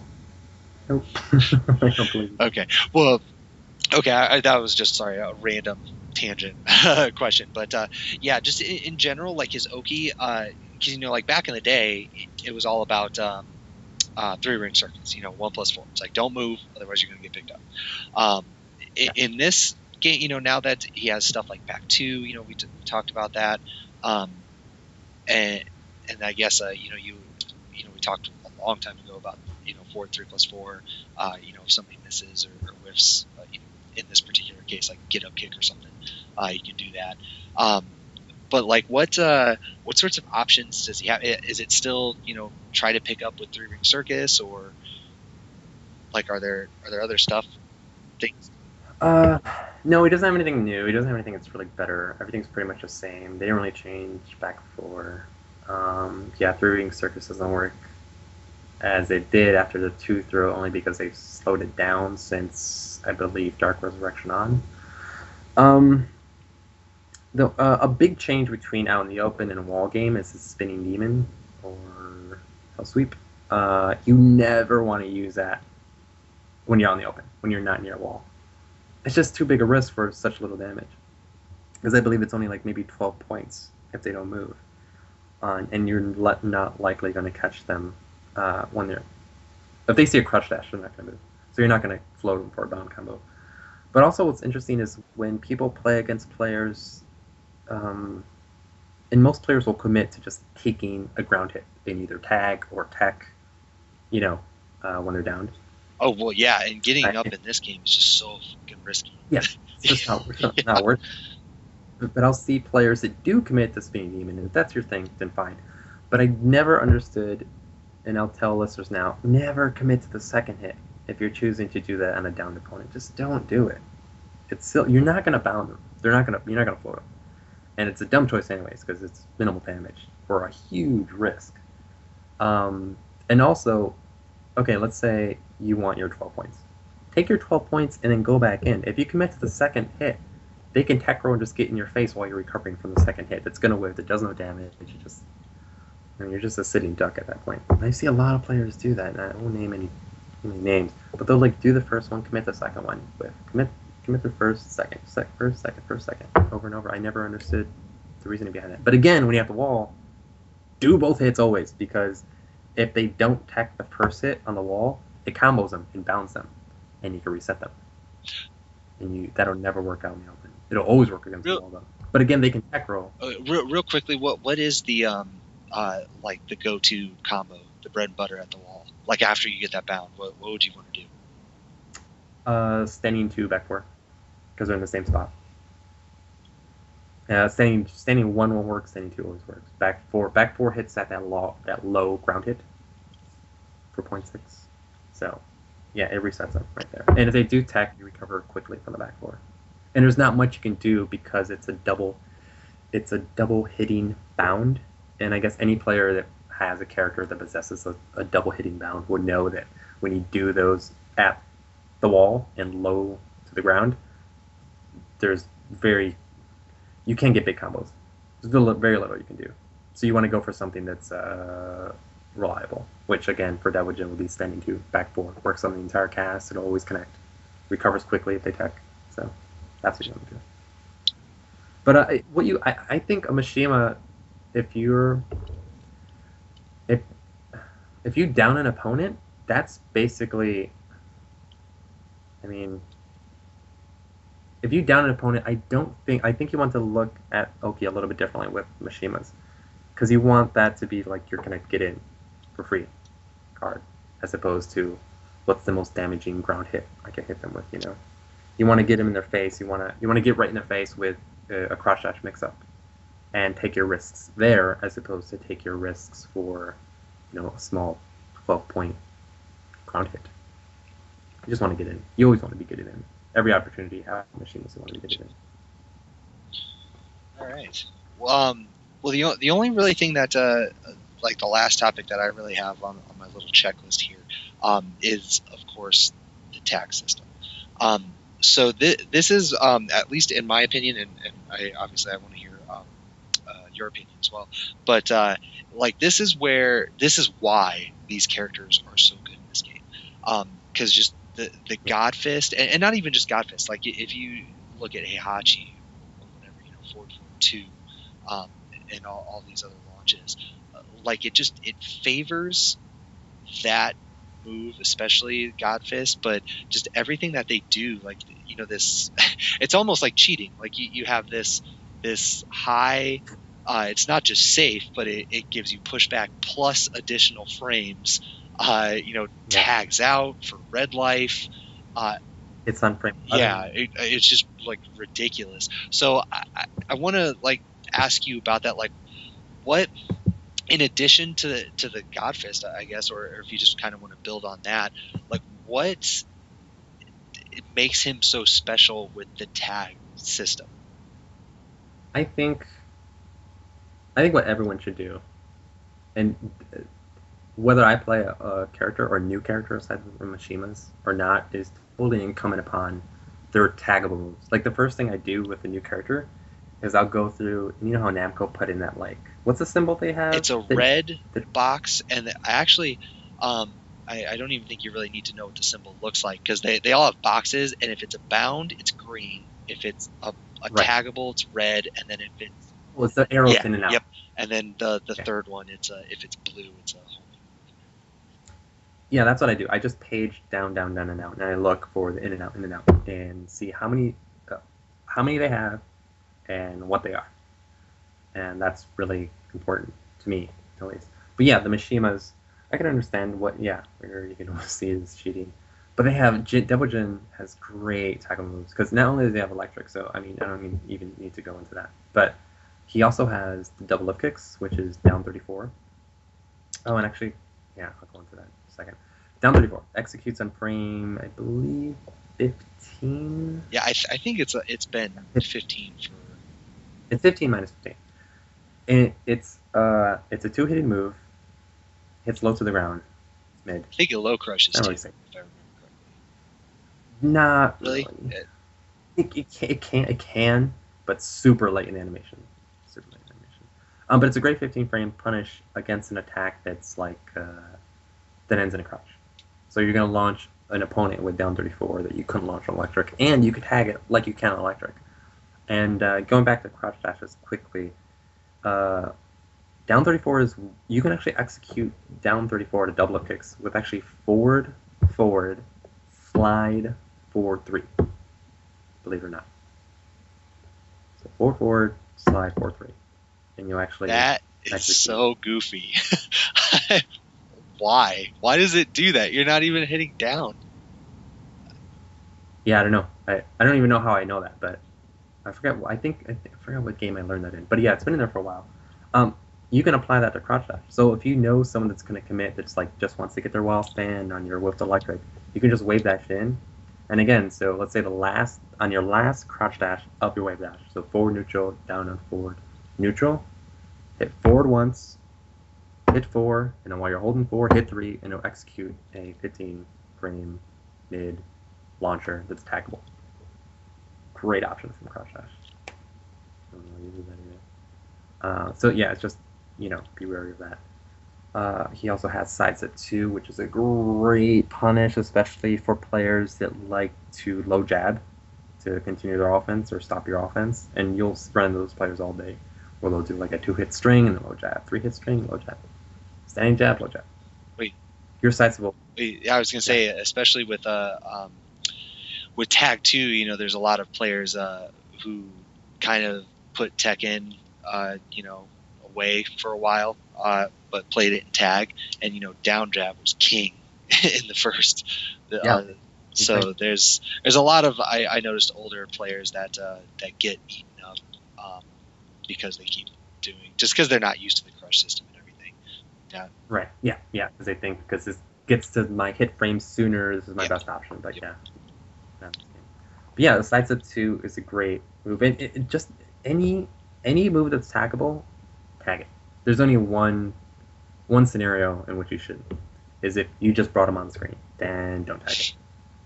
Because he's likely raged, and even if he's not raged, you have a character that has a ton of red health that he's waiting to recover. So don't do that. But yeah, he has sideset 2 taggable, double lift kicks taggable, rising uppercut taggable. His wall stand 2 is not taggable. You can almost kind of say it is with an asterisk, because wall stand 2 to electric to dash electric, to tag out, just about any character in the cast can come up with something, even if it's minimal. Well, and I'm glad you mentioned that too, because I was going to say, like, in addition to being a taggable launcher, it's kind of an all-in-one move, because if you bring Devil Jin in and you just want him in to start the red combo and then you want him out again, just electric and tag out. Yeah, and it'll be as if you never tagged them out. It'll do 100% red damage. Yeah, because I know that there's some characters that they have to choose, like they're moves that they can tag out but aren't necessarily like you would just throw out there. Like a good example would be Ogre, just because I play Ogre. 2 down to 12, which is his move that he borrowed from Marduk. Yeah, but that's not necessarily a move that you just want to throw out there when on a standing opponent, but it's great for combos. Yeah, you get him in, get him out. But with Devil Jin, you can use it for a launcher as well as that substitution move, just to start the red combo. But it again, that goes back to you needing that 80% success rate, because if you do not land that electric, you just gave up a huge opportunity for damage in that combo that you screwed up on hit 2. So, but I think I'll end it on. I want to talk about. It's a little bit about everything. The game system, Mishimas, how they should be played, why they should be played. Absolutely. And tying into your tournament that I was at in YJ Shin. I'm glad you're about to approach this subject, because I had it on the back burner in my mind, because when you and Chris Shy Holly were talking about it, you brought up something I thought was really, really interesting, because when he was playing, and I believe it was in grand finals that you guys were discussing this, he's I think everyone by now knows who this guy is. Even if you didn't know him before, because MOK was his first tournament ever, and he was kind of still like in the rumorville, like lots of people were talking about him, but he hadn't gone out anywhere yet. But you were discussing it when he was playing. You're like, he's a Kudan student, his execution 10 out of 10, but he's still green in certain areas, but just because of his execution, like he just he just destroys you. It doesn't. He can make all the mistakes in the world. He just one bad move on your part makes it all up. Yeah. But yeah, I'm sorry. So go ahead with whatever you were going to start. How they should be played. Well, okay. Well, because after that tournament, I met a bunch of people at there was a neighboring bar there in Iowa. And YJ Shin and myself ended up talking for like 2-3 hours over beers about. There's a lot of yelling involved. Well, because we were arguing. Because I think if I wasn't there, I think it would have just been a total. No offense to anyone, it would have just been a total like ass kiss fest. And I totally respect Matt. I do, tremendously. But here's what I get into is the kind of philosophy behind Tekken and. Moreover, Mishimas, because it's a very specific philosophy that you have to adopt. I mean, Mishimas really aren't kind of you can't just kind of weaken warrior Mishimas. It's kind of almost. I remember hearing on a stream, I forget who said it, but he was right. They were talking about Mishimas and electric specifically, and he said, "Yeah, people have been practicing that one move their entire lives. 10 years, 10 plus years." In a sense, they're right. I mean, yeah, there have been people that have been practicing that move for 15 plus years, and they're not perfect. And they've been playing that character for 15 years. It's that big of a commitment to do that well. So it's scary to see this young kid have that kind of execution that quickly. Because I believe I think he told me he's only been playing since like October. He had the specific date, like October 26th. Yeah, it's scary. It's absolutely scary how quickly he developed a knack for them. Yeah, and he had a great teacher. But we talked about, and I'll just give. I'm trying to condense everything he told me to your listeners. He said, because I had a problem with his kind of style, and by problem I mean I couldn't see the end goal. I mean, clearly he's winning. clearly he won a tournament, kind of easily. I think he maybe lost one game the entire tournament, and I think that was to Mateo. Yeah, and because he tag assaults every single time. Like if he launches you wrong in the fight, he's gonna tag assault. Now, so what's the difference between YJ Shin and every other novice player that plays this game? In that regard, none, because they both do that. Like take the beginner Tekken player, he will, as soon as he launches you, any opportunity he has to tag assault, even if it's the first opportunity, he's going to do it. YJ Shin, first opportunity, he's going to do it. Now the novice couldn't tell you why, but YJ Shin attempted to tell me why, and this is what he said, because I disagree with it. He's confident.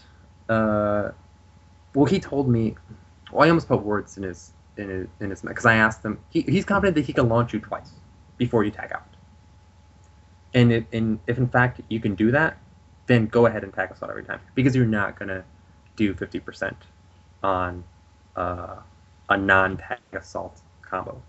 Even if you do the hardest, most difficult paired tag out combo you got with the biggest launcher you got, even likely on counter hit, it's not gonna do 50%.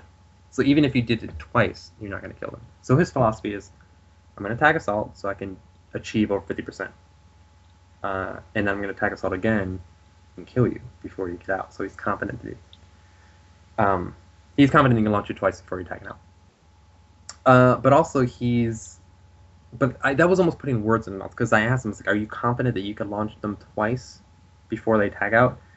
He said yes, but I think I was trying to, and I'm sounding like his English was bad. It wasn't bad, but I almost had to listen to like the spirit of what he was saying more than what he was literally saying. And he was more kind of suggesting that he's confident that you're going to blow your red bar. So he almost doesn't care. So he'll leave you with as much red health as possible, because he's doing these tag assaults, so he has no option. Because he's confident that you're going to use your tag assault. So by using your tag assault, you burn your red health, and you burn your rage.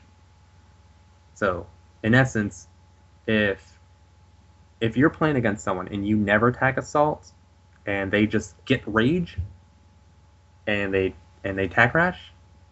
Oh, was I saying tag? Yeah, I meant tag crash. He's confident that they'll tag crash, not tag assault. He's confident they'll tag crash. So he'll do his tag assault, as much tag assault damage as he can, and he's confident you're going to blow it with your tag crash.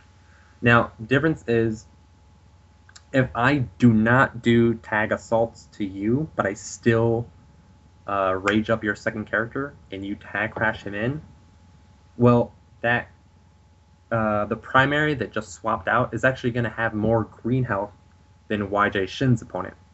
The reason being is because he's doing more damage with the tag assault. So that's his philosophy. He's going to always do it because he's confident in either A, he's going to hit you twice before I tag out, or B, that you're going to completely blow your meter anyways, because you're going to want to get in there before you die. But I think long term, I don't know that's going to work. Like, I really think you should never leave red health. I think you should tag every launcher, always, and only tag assault when you're going to kill. Like, what? I mean, where do you stand on that? Well, there's certain obvious situations where you should tag assault, like 100%. You should be doing. One, if it's going to kill them, obviously.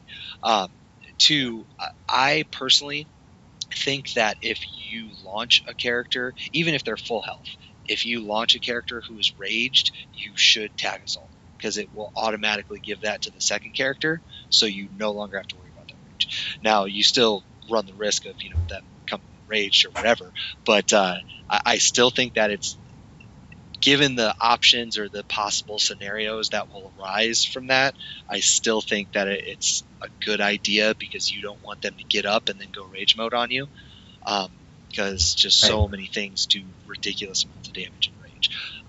Also, I think that you should be aware. I think that a lot of it boils down to situational awareness, and like for example, if you do a bound move like you were discussing with DJ earlier, if you do the hell sweep at the wall, you get that bound. Like, you obviously, I don't think for the most part that you should be tag assaulting right there.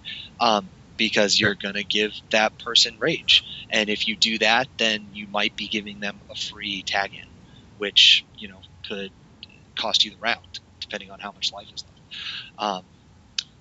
So I think it boils down to situational awareness that I think when you play American players, I think that he's right in the sense that, like, where we are as a group, I mean, everyone tag crashes. Like, he's 100% right. Like, and if you watch, if you like go back and watch him play, which, by the way, I actually uploaded a bunch of the MOK videos. So if anyone wants to watch some vids of him, they're up there.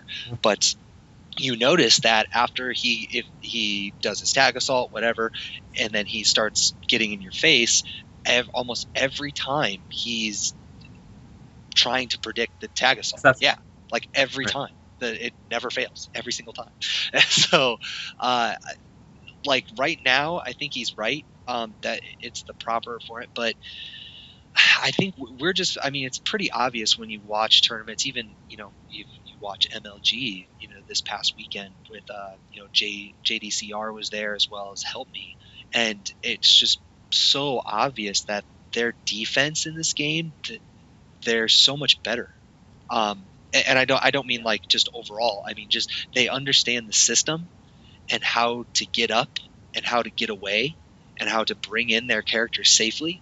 So I think I would actually agree with you, because I think at end game, once we get to that point, that people, at least high level players, high level American players, they're going to understand how to create that space to get you off of them and to bring in their second character safely. So that sort of play style is going to end up backfiring. But right now, 100%, yeah, he's going to eat up the American Tekken scene, because everybody's tag crashing, everybody's tag assaulting as well with him. So that's another good point that you made, because I almost forgot that he said that, because he said he's somewhat confident. The reason he tag assaults round one fight is because he's, for the most part, confident that he can launch you twice before you tag out. And he's confident that, that we're going to blow our rage and our red health anyways by carelessly tag crashing. But also, third, he did mention this, that he's confident that he can punish your tag assault. And again, he's just successful at reading your tag crash and he'll punish you for it. So, fine. If you're that confident and that successful, then I would adopt that too. I don't think we're there. I don't know that we'll go there. I'm sure we'll get to a point where all the top players will be punishing tag crashes on reaction as well. But it's just scary, because what if you're not successful? You leave all that red health and they just drop in, or they tag in, and they're pissed off, and they're going to recover more than half of the life that you just took from them.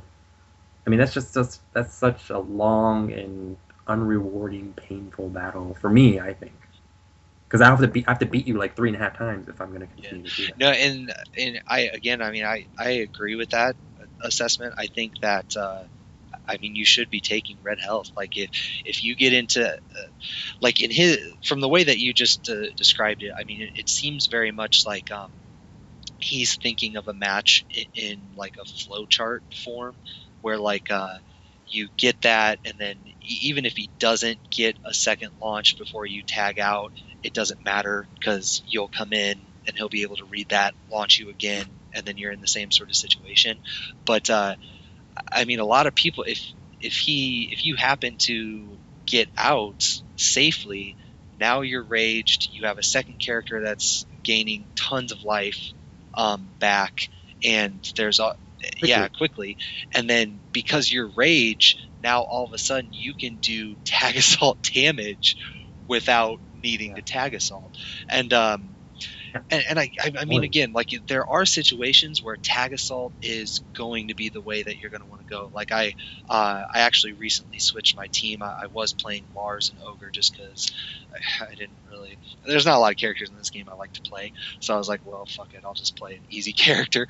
But I switched, and now I'm playing Bruce Ogre. And most of the time, whenever I launch with Ogre, he's not a very good juggler, plain and simple.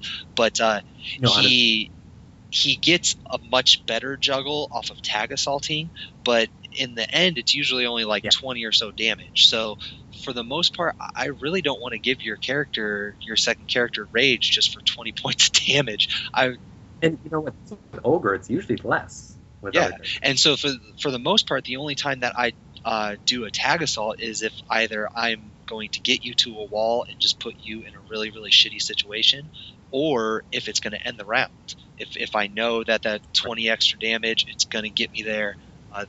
Even if you don't know this, even if you have a hunch, like it's still like, okay, everyone's gonna agree with the statement. Yeah, if you're gonna get killed, tag assault, sure, that's easy reply. But even if you think, well, I'm not sure, I'm on the fence here if this is gonna kill, do it anyways, because then it's still worth it. Because likely you're gonna take them down to a point where you're gonna enable rage for them anyways. So just go ahead and take more of that green life and leave that red life that they're gonna blow anyways with. Plus, what even if you don't kill them, they're left with just a sliver amount of life, where essentially they're forced to tag crash. Like if you don't tag crash, I'm going to kill you because you're not going to be able to get out safely. Well, you're not going to kill them, but I mean they're going to have to. Yeah, that's right. Yeah, but I mean like depend.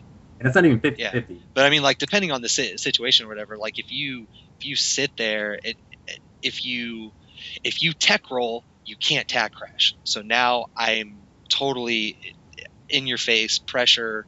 I mean, you're going to have a lot of trouble because all it takes is one. Like 28 at that point. So if you take that option to tech roll, I mean, you're just kind of. I think that's a bad choice in that situation. And if you take that option to tech roll, and I didn't do a tag assault combo, you could guess wrong and still get out. So again, if you think you're going to kill, go for it. But I mean, I agree. I agree with your assessment. I think that just like where we are right now, I mean, you might as well tag assault everything. But once we start getting better at understanding when to tag in and tag out, and like especially for me, I'm having a lot of trouble because I'm so used to that. I mean, it's a different tag system. It is a tag system, but it's not like tag 1. I mean, tagging was so free in the first tag. I mean, you can't do that anymore. So you really have to create that space and be very mindful of what your options are. And like again, me personally, I'm having a lot of trouble with getting a hang of that and realizing when to tag and whatnot. But once people start getting it down, I definitely see tag assaulting being and it's kind of funny that he thinks the opposite, because if you watch Korean high level play, they don't tag assault very often. So I mean, they're maybe just his philosophy against us, which I wouldn't be surprised. Gotcha. Interesting. But so was there anything else on that topic, or was that the? I think what else he said. Yeah, I wish I would have asked him that if that's a philosophy he adapted here for us, or if that's something that he does normally. Because I don't. Yeah, I'd agree with you. I don't see a lot of Korean players just kind of run one tag assaulting. But again, like you said, Ogre does 20 plus, 20 points more. With everyone else, it's usually like between 10 and 15. But with the 10 and 15, that gets you over the threshold of half life. Yeah. So even if I did my strongest combo non-tag assault, and then my strongest combo tag assault, you have a sliver either way. So you need to commit to two. So it's one of those philosophies where you're either all in or you're not. You're going to tag assault everything or tag assault nothing, because it won't make a difference at that point. And kind of backtrack a little bit, to what he was saying, where I'm confident I'll launch you a second time.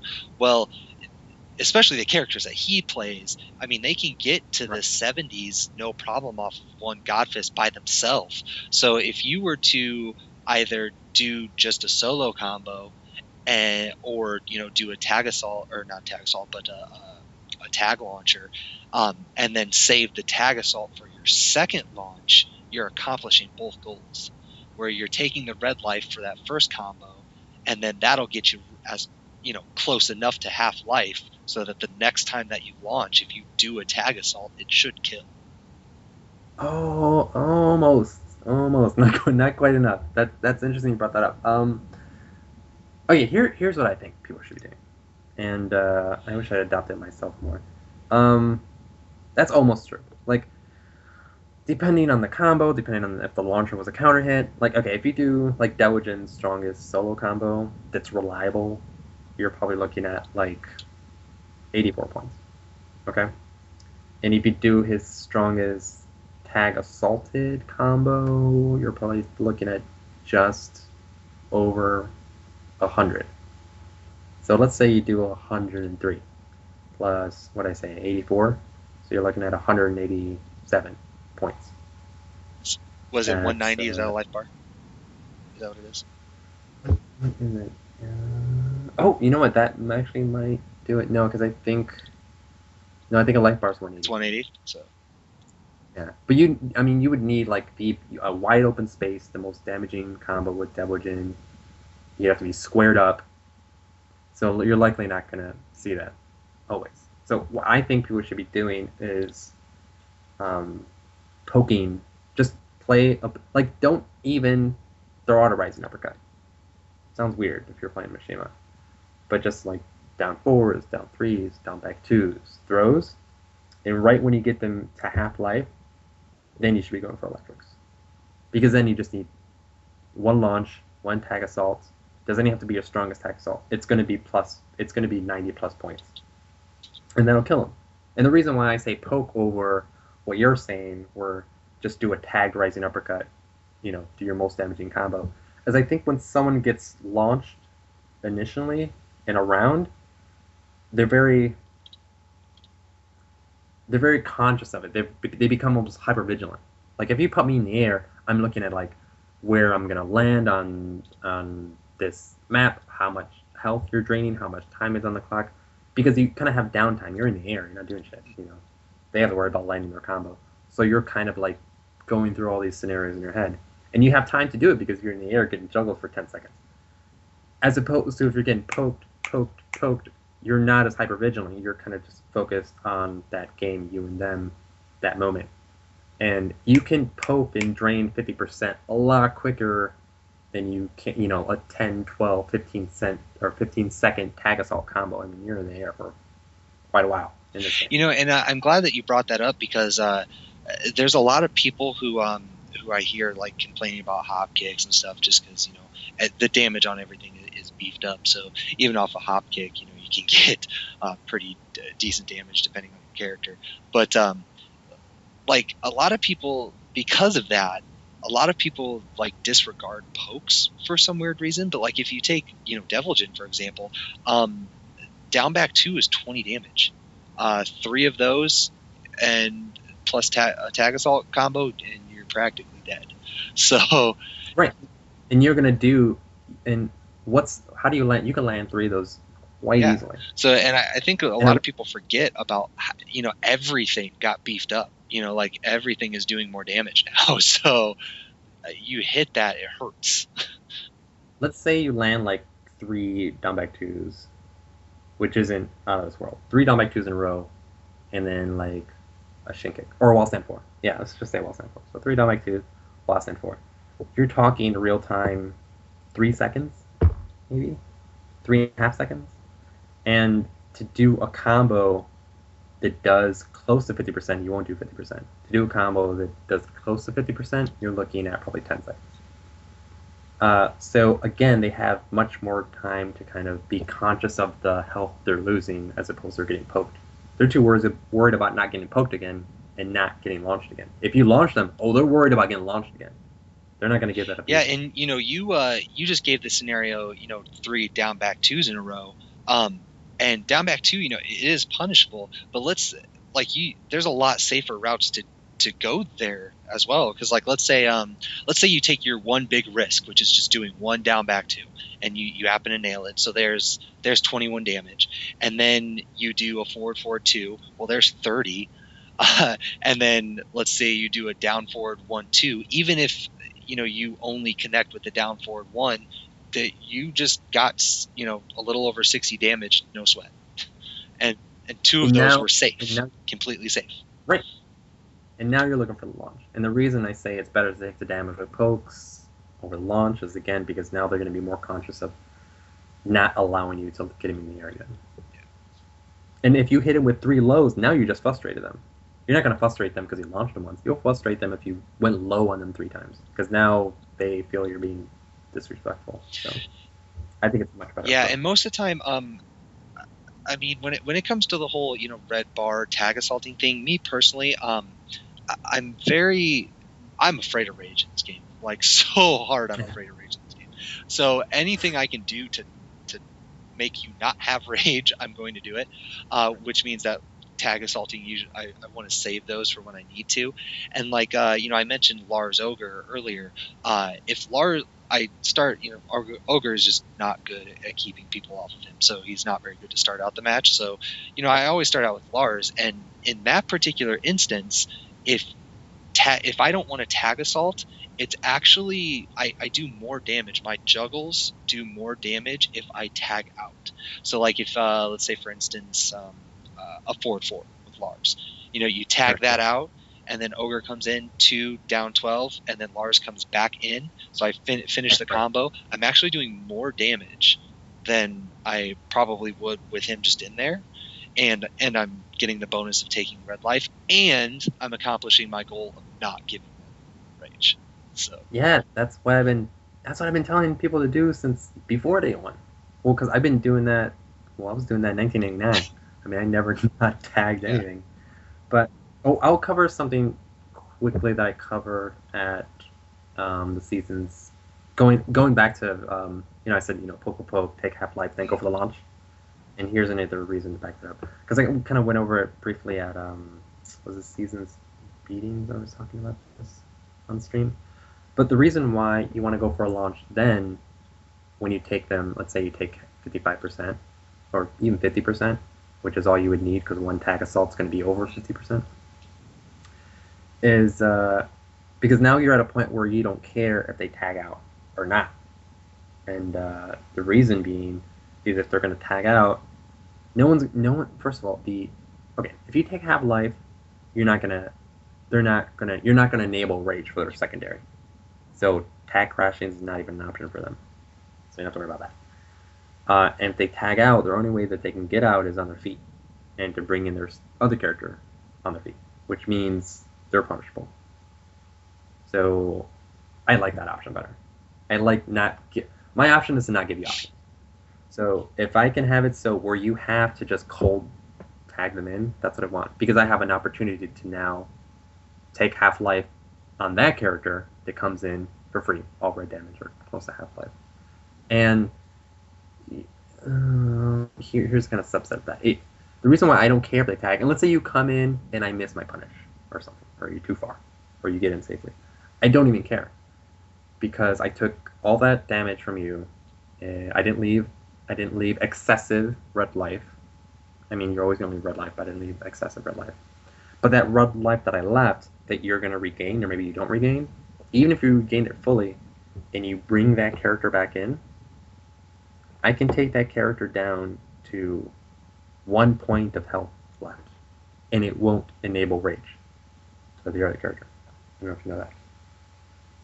Like, it won't ever. You know how you could just nakedly take someone down in health, and they'll see it even if you're not doing tag assaults? Yeah.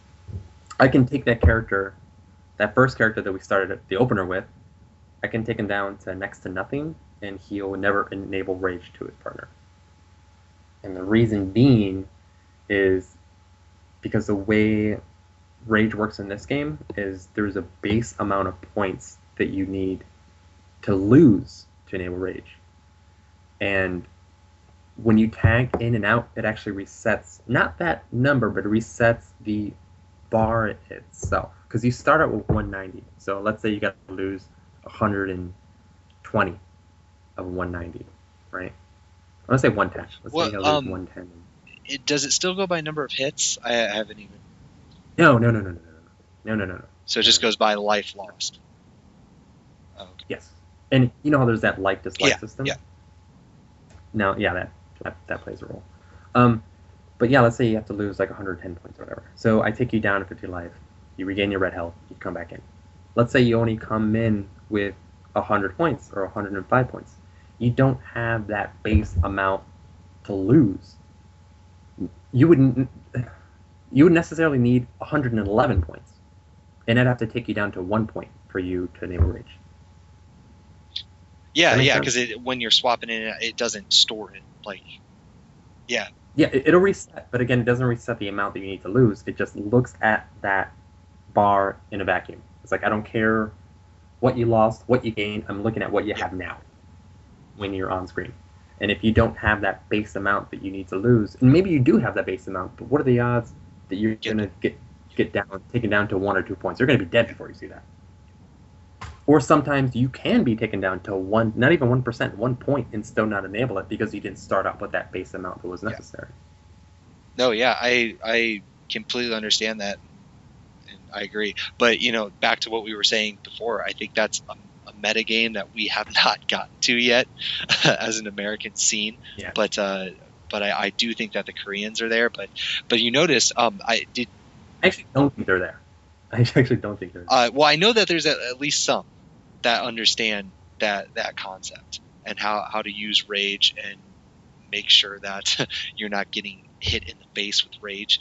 But like if you, I don't know how much you watched of MLG, but they were doing the Help Me and JDCR were doing lots of tag assaults, and I noticed. I mean, granted, the tag assaults they are optimum everything. So obviously the tag assaults that they're doing are. I bet everyone are. Yeah, they're all 100 points. Yeah, they're max damage for sure. But like when you watch at least the videos I've seen of JDCR, and I haven't watched a lot of Help Me, but I can only imagine he plays sort of the same style. But like when they're over in Korea, like JDCR seemed very, very the vids that I saw. I mean, he was very conscious of what his opponent was at for rage and tag assaulting, doing lots of red health damage or juggles. But I mean, caution was just out the door when they were at MLG. Like it was all tag assaults all the time.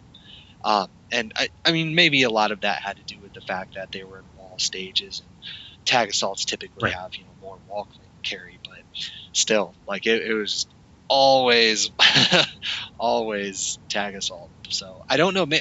Again, maybe they're just adjusting for the American scene. I hope so. Well, and they were talking about it. It was Rip and Tom Brady were doing the commentating for that, and they did mention where last time that they came over, when was it? It wasn't.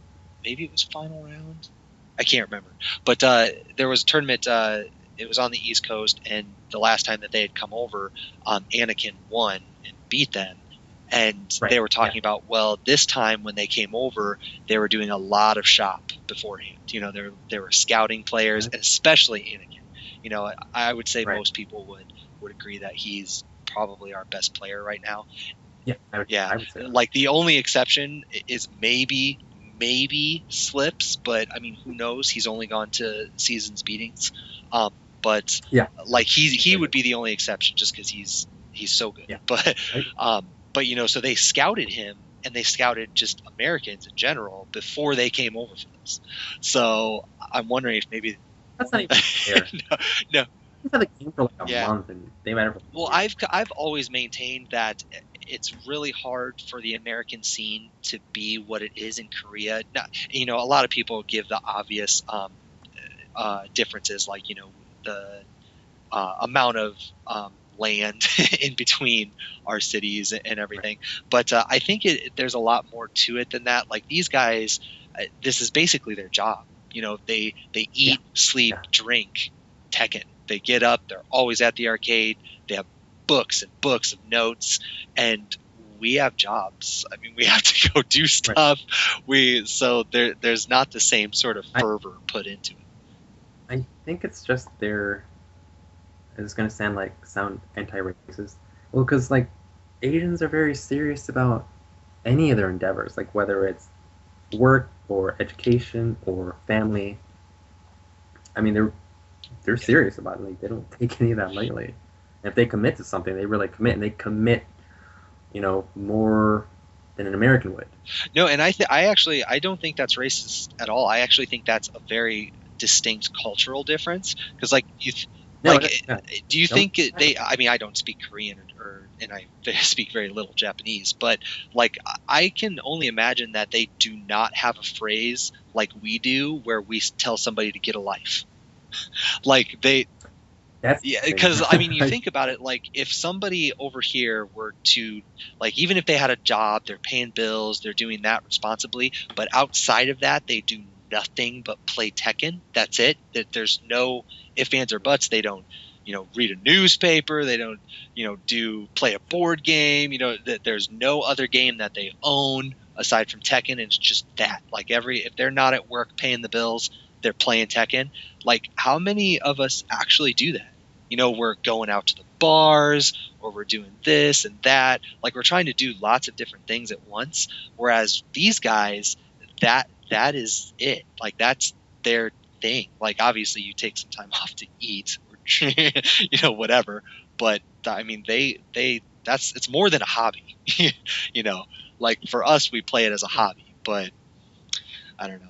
It feels No, very very distinct, and like somebody would notice here in America if you do nothing but play Tekken the way that they do. Somebody would be like, "Man, you need to go read a book or something." Like, well, uh,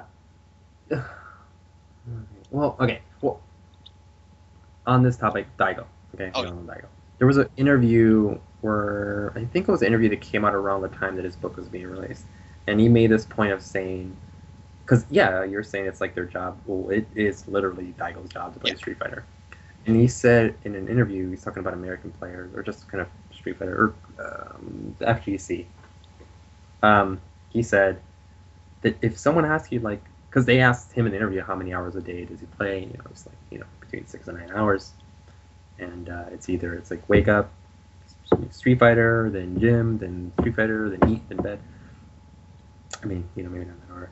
But he said that he's like, yeah, this is how many hours I play and I dedicate to the game a day. And he made it a point to tell the audience, like, you shouldn't be ashamed. Like, I'm not ashamed of it. Like, if you play games, don't be ashamed to tell people you play games or that you play a lot of games or that all you do is play games. It's like, if you're proud of that, or like, you should be proud of it. Like, I'm very proud of the fact that, I'm playing this game as much as I am. I'm representing my country when I travel to these tournaments. I'm not ashamed at all, and you shouldn't be either. So I thought that was interesting to hear. Because most Americans, I don't think, would adopt that. yeah, no. Or that they should. I'm just saying that they Oh wouldn't. yeah, no, and I mean I agree. I think it's slowly changing because of the prevalence of stuff like League of Legends, StarCraft. Like it's starting, the esports thing is starting to gain steam here in America. So it's no like if you tell somebody, yeah, I play StarCraft for 9, 10, 11 hours a day. Somebody's like, well, man, that's pretty intense, but it is StarCraft. So like so people are starting to understand it more. So I think that I don't want to say taboo, but that stigma is slowly going away. But like he said, it is his job. He's getting paid to do it, but it's a lot more lucrative over in Korea than it is here, at least for fighting games. But like even with StarCraft, like StarCraft, it's a cultural phenomenon in Korea, so there's a lot more people playing it. But like absolute numbers, there's actually more people playing it here in America, and we do it. We actually, I think, numbers wise, I actually think we have more professional StarCraft players here in America than we do in Korea. Now, that's not to say that they're better than Koreans, of course, but so I think it just takes time, but it's so hard because fighting games they're popular, but as a competitive game, they're not popular in America. Well, it's big as Yeah, it's ever been. no, yeah, you're absolutely. It is, but it's still, man. I mean, we're never gonna pull StarCraft numbers. It's insane how many people play that and League of Legends and all that other stuff. But Well, unless if Harada decides one day to turn his back on us and make it easy, then it might happen. But What do I you don't mean make it easy? I, like do a Ono and make Street Fighter. Street Fighter 4 is like super accessible. it's funny that I mentioned that because you mentioned earlier, how Devil Jin has the sub 100 move list or whatever. Um, Yeah. and, I was counting earlier while we were chatting. If you don't include and this is the move list in the game, if you don't include the sample combos, grabs, or 10 strings, he has less than 70. Yeah. So, and that's There you go. including his unblockables. So Right. Yeah. just kind of crazy, but yeah, I mean, if Those are now, what's by up the way. Those are horrible now, by the way. are horrible. No, his unblockables, they used to be really good. They used to be like as soon as you would see the unblockable when you tried to hit him out of it, he was airborne safe. Like right at the startup. Like if you low jabbed him, he would just fall out of the air, as opposed to you being able to launch him now. Interesting. All I know is that lasers are fucking awesome, and doing any juggle that involves lasers makes you a hero. And like Ogre, because of his hunting hawk, if you tag assault and you do that, you can hit lasers. It's awesome. It's like practically useless, but whatever. I mean, it does a decent amount of damage, but it's just awesome to hit lasers. But Yeah. Really man, it's interesting that you bring up that Street Fighter thing because I've always thought that same thing, and I have a big issue with how many fucking characters are in this game relative to how big the move lists are, and it would be nice if they stopped pandering to everybody, and oh my god, I have to have 2 Lings. No, Are they doing that? I guess they are. yeah, dude, man, there's I mean, every character has a double in this fucking game. It's ridiculous. So, I can't say anything because there's like 5 yeah, Mishimas. So God, ditch them already. there's, Like, kill off Heihachi. You tried to kill off yeah, Kazuya, and you bring him back. Like, there's only getting more.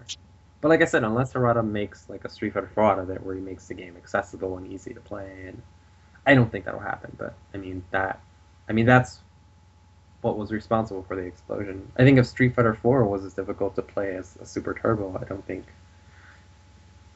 we'd be where we are today. So I don't know how fair it is to knock that. well, man, that's we've been chatting for a while now, so I think we covered DJ for as much as we're going to without doing a move by move breakdown. So Yeah. with that, Enough or too much, or probably dwell too much in 1 or 2 moves. But so sorry if whoever's listening is trying to pick up Devil Jin and maybe learn nothing. oh, I highly doubt it. We talked enough about him that hopefully that yeah, there's no hopefully. Like either you don't know or you already know. There's I'll apologize anyways. Sorry. but so at the end of these podcasts, I usually do like a little rant section. Since you were on for the Julia podcast, we kind of already went over that. But I do want you to address one specific thing, because Eris started up his podcast again once Tekken Tag 2 came out on console, and you've been in the scene a long time. A lot of people know who you are, and even if they don't know you, they've still heard the name. I would say you're probably one of the most recognized Midwest players, aside from Slips, and a lot of people know Mateo as well. But in both of his podcasts, the one with Brad and Bronson, and then the other one with Jop, EP, and then Tom Brady, your name came up in both of those, and I wanted to ask you about this, and you can do whatever with it. If you want to rant, go for it. But a lot of people, like especially Bronson especially. I mean, he's so quick to call people out. He called the Midwest out, which I agree with. We should step it up, especially now that we have online.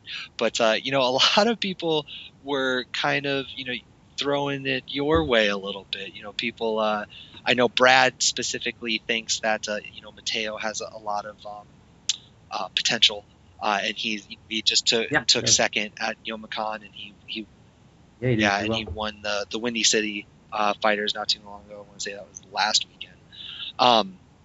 But I want you to address that specifically, like, because it seems like there's some heat coming your way, like, because you're the Mishima player, and everybody's always comparing it to Korea Mishimas, all that good stuff. So I want you to address that specifically. Do you think the heat or the, I don't want to say call out, but that sort of criticism your way is justified, or because obviously with Wisconsin, Chicago, you guys like talk a lot of shit, which is cool. I'm totally awesome. It's very entertaining. But I mean, I guess kind of respond to that. Like, what do you say to those peoples who maybe criticize or hate? Well, I only address what was said on the Avoid the Puddle. What was said on the, or was it, whose podcast? Oh, the second with Job, and I didn't hear that one. I mean, it was basically the same thing. I mean, Bronson's obviously he's way more vocal than most people, but it's basically, man, Antonio, man, I love that guy, but man, he's got to step his shit up, like that sort of thing. Well, okay, I didn't hear that one, but if it was coming out of Job's mouth, I fought JOP in 2 tournaments, and my record against him is 2-0. So I want to say, I again, it's been a while since I listened to it, but I think both him and I don't know if he specifically, but Eddie Pistons is the loudest one, so I think it was him that probably said it. But. Oh, okay. Well, I love that guy. Well, I love all those guys. Like I was telling, like I think the morning after like that podcast came out with Slips and Bronson, everyone's like sending me a message on AIM and Skype and Gmail, like, did you listen to this? Did you listen to this? I'm like, what? Like, I didn't know it was that. I didn't know people even. Yeah, I didn't know it was that big a deal. And I listened to it, I was like, oh yeah, it's just kind of like tough love and little shit talk. Like, I get it. Like, I would do the same thing. But is it fair? Well, I think no. I thought Bronson was out of his fucking mind because he said like I need to learn to electric. I'm like, man, that's all I was doing at that tournament. Like I don't know what the fuck you were seeing, but yeah, like his criticisms. Yeah, I didn't understand his criticisms at all. I mean, I understand what he's saying about the Midwest. Like I totally agree, and Brad would agree, and we're both from the Midwest. But I didn't personally take offense to any of it. I don't know how could you or why should you. But yeah, if there's a lot of heat coming my way, I think I should. I think I could step it up, and I probably should. And it's more. I probably play the worst Tekken I've played in the last 2 weeks in a long time, and I don't have an excuse. But I will say that every tournament I go to since the beginning of time, I always take a week off after I play in a tournament. And unfortunately, after your tournament, there was a tournament the week after that. Yeah, that was the Windy City one. Yeah. Yeah, and you were there. And the last time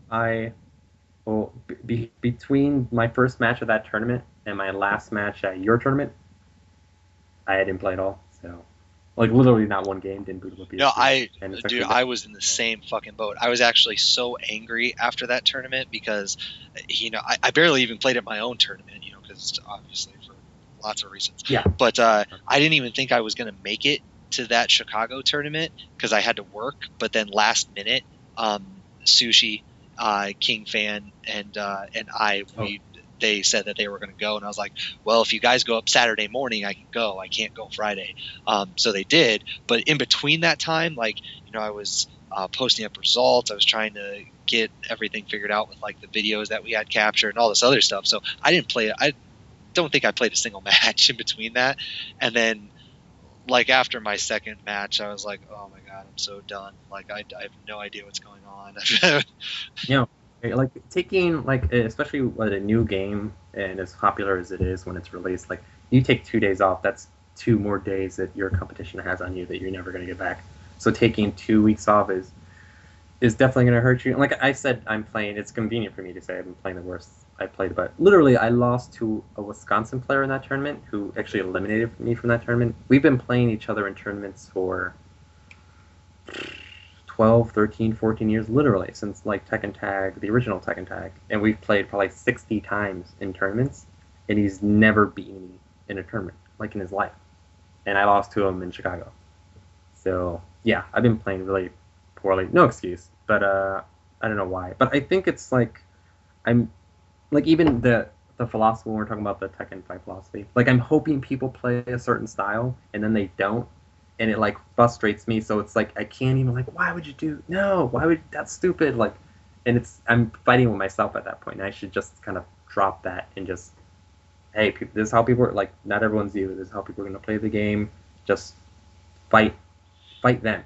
Don't Yeah, fight my yourself. my And biggest issue with this game is that everything I expect to happen in this game is just it doesn't happen because like the yeah, 1 frame delay that they added in there, I oh like yeah, that thing. I don't know if it's the cause of it, but I've never had so many dropped inputs in my life playing Tekken than I do with this game.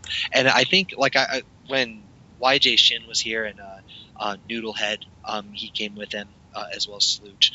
But when we were discussing it, like because I told him I was like, I get so frustrated with this game, not because my opponent's doing stupid stuff or whatever, but I hit a button and something completely different comes out, and they're like, well, I guess in this game execution like it's way tighter in this game than it has been in past Tekkens, and I know for one like the way that it buffers inputs and stuff, the timing is different than it has been in past Tekkens. And like, yeah, really? I don't think I I have a felt that. huge problem like tag crashing is a big one for yeah Really? like and pretty much any simultaneous input like when I try to do it and I've tried using multiple controllers thinking at first I was like well maybe my controller's just fucked up and then like every time like I try to hit 2 buttons at once and I never in my life and like I asked Dan John Kazama we were talking about this a while ago because he was having the same issues and he was like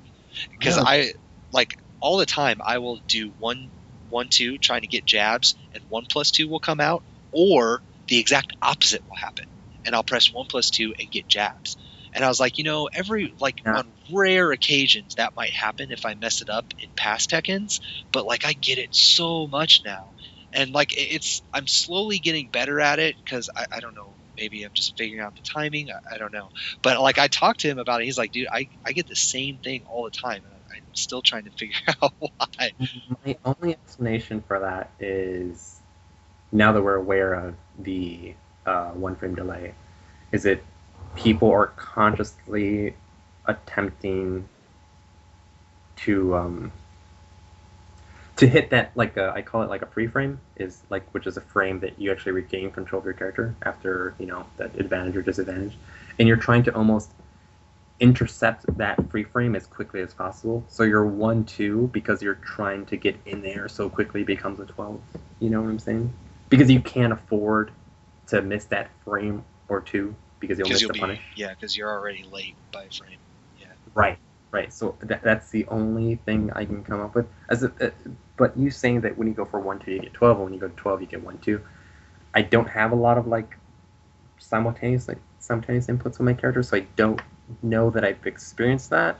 Well, and I've backed off like I mentioned earlier I switched from Lars to and I'm actually playing Bruce now, and Bruce is even a more mindless character than Lars is, but he has a lot less simultaneous inputs. Like I'll let back two. He has a lot of string stuff. I'm trying to even think like what he has. He has a couple new moves that are simultaneous inputs, but like the vast majority of his stuff is just either string or it's just a single input. But like Lars, you have for fireball, forward 12. He has that. Yeah, exactly. He has all of these 1+2 moves, and yeah, I don't know, it bugs me up a lot.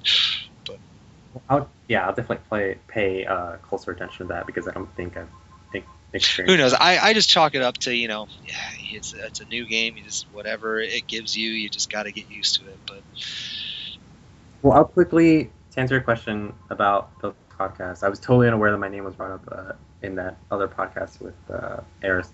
Like I said, they didn't put you on blast like Bronson. Yeah, I know, and I think it's more like with Bronson. I was totally fine with it. It just kind of felt like tough love, and it's nothing personal. But I think those guys know me, and they've known me longer than anyone else in the scene because they've been in it as long as I have. And I think they just expect a lot of me, which they should, and I think that's almost flattering because they expect me to do well for and they expect me to do well from 1999 till today. So I mean, I guess that shows that you've been doing something right. If people are expecting you, what's something wrong if they're saying they should be doing better? But no, I agree with them. I agree with them totally. I think the Midwest should definitely step up their game. I don't think we don't have the convenience that East Coast and West Coast have with the number of players and having arcades. Not making excuses, but it's more of making a commitment here that they don't necessarily have to make there.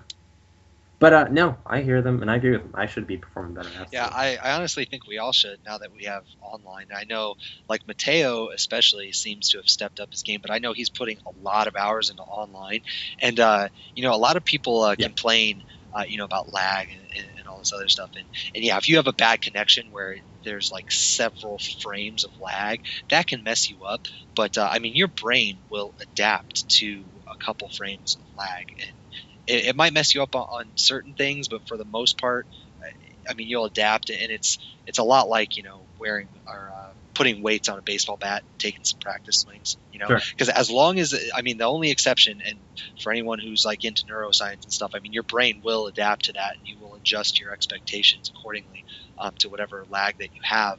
But as long as whenever you go to a tournament or whatever, you get some matches in on the screen or the monitor that they have, just to get used to that again.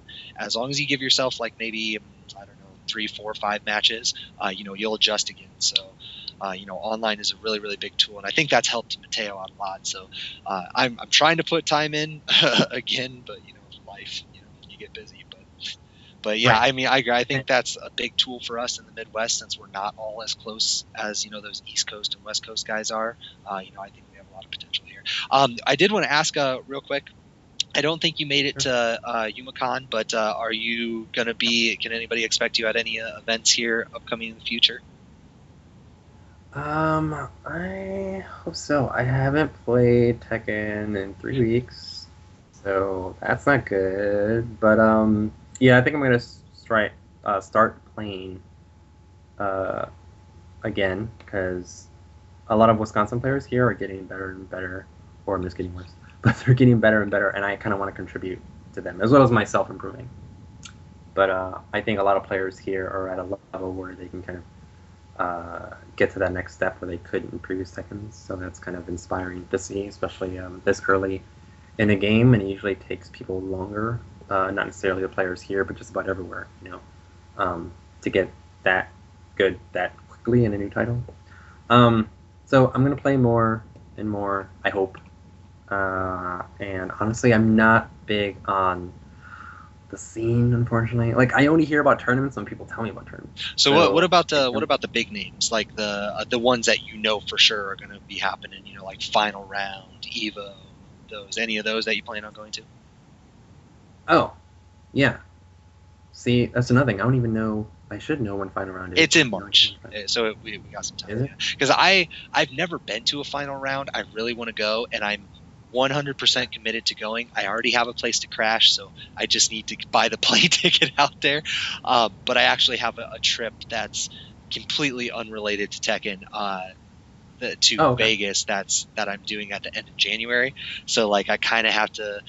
Most of that's already paid off. I just have to buy one plane ticket out there, and then I'll have that trip completely paid for. But that's still a month, in between, so kind of paying for both might be an issue. But I really want to go. I keep saying I'm going to go, and I keep missing it. But I really want to go to Final Round this year, because I hear it's a blast. Well, I'm sure Mateo's going to want to go to that, so that would make it easier for me to convince me to go. So yeah, I mean, Evo, yeah, for sure. I'll definitely be at this year's Evo, and I'll definitely practice up for that, but that's quite a ways away. But yeah, I mean, I'll try to make the big ones. I mean, Midwest people are kind of lazy. They just kind of go to the Midwest tournaments. Or if you're Brad, you're super lazy because you don't go anywhere. But no, I would definitely try to make it out more. And me, I kind of have to if I want to play this game, because I think I have, since the game's been out, maybe 30 logged games online. Because case. Yeah, I play online honestly because it's just the only thing I got, and it sucks for me because I mean, again, I the first time I played an offline match was at MOK. like I have nobody here to play, so all of my experience up to that was online, and that's the only time that I get to play offline is if I travel, which sucks, but it is what it is, I guess. So okay, well, great. Well, I guess we'll see you at Evo, and then any other big events that you end up going to. I think that we have babbled on for long enough. So to kind of put a nail in the coffin, I always like to give the guests the last word. So if you have any shout outs or any last comments or anything like that, it's all yours. Nope. I'll just apologize again if you learn nothing about Devjin. I'm sorry. I promise you I know him, but it's a big commitment. It would be like volumes and volumes that Scott would need to give you. Well, hey, there's a guy actually over on 8-Way Ron who just he hasn't finalized it yet, but he's actually publishing a book on just regular Patroclus. So just one character he's publishing a guide for on Amazon. So hey, maybe you can do that for Devjin. Who knows? But well, all that being said, thanks a lot for coming on. I think we got a ton of knowledge in there for Devjin, even if it feels like you left a bunch out. We can only do so much. Thanks everyone for listening. As usual, I don't know who's coming next. It's pretty much whoever I can get a hold of. I have a list of guests that I want to reach out to, so we'll see how that goes. Thanks Antonio again. Thanks everyone for listening. We will try to fit in a first to 5 here, even though Antonio hates online. He's going to do it special for this episode. And if not, that's okay. But if you want to see additional vids of Antonio, he did come to MOK, and I put a bunch of those matches. Or we did mention YJ Shin a lot in this podcast. The matches of him, including I want to say like almost all of the top 8 matches. I have up. So if you want to check those out and see him in action, that's up on my channel there. So with that being said, thanks again for listening. And we will have all these vids up, and again, follow me on Twitter, and that you'll get the updates right away. So thanks a lot for listening. We will catch you guys next time.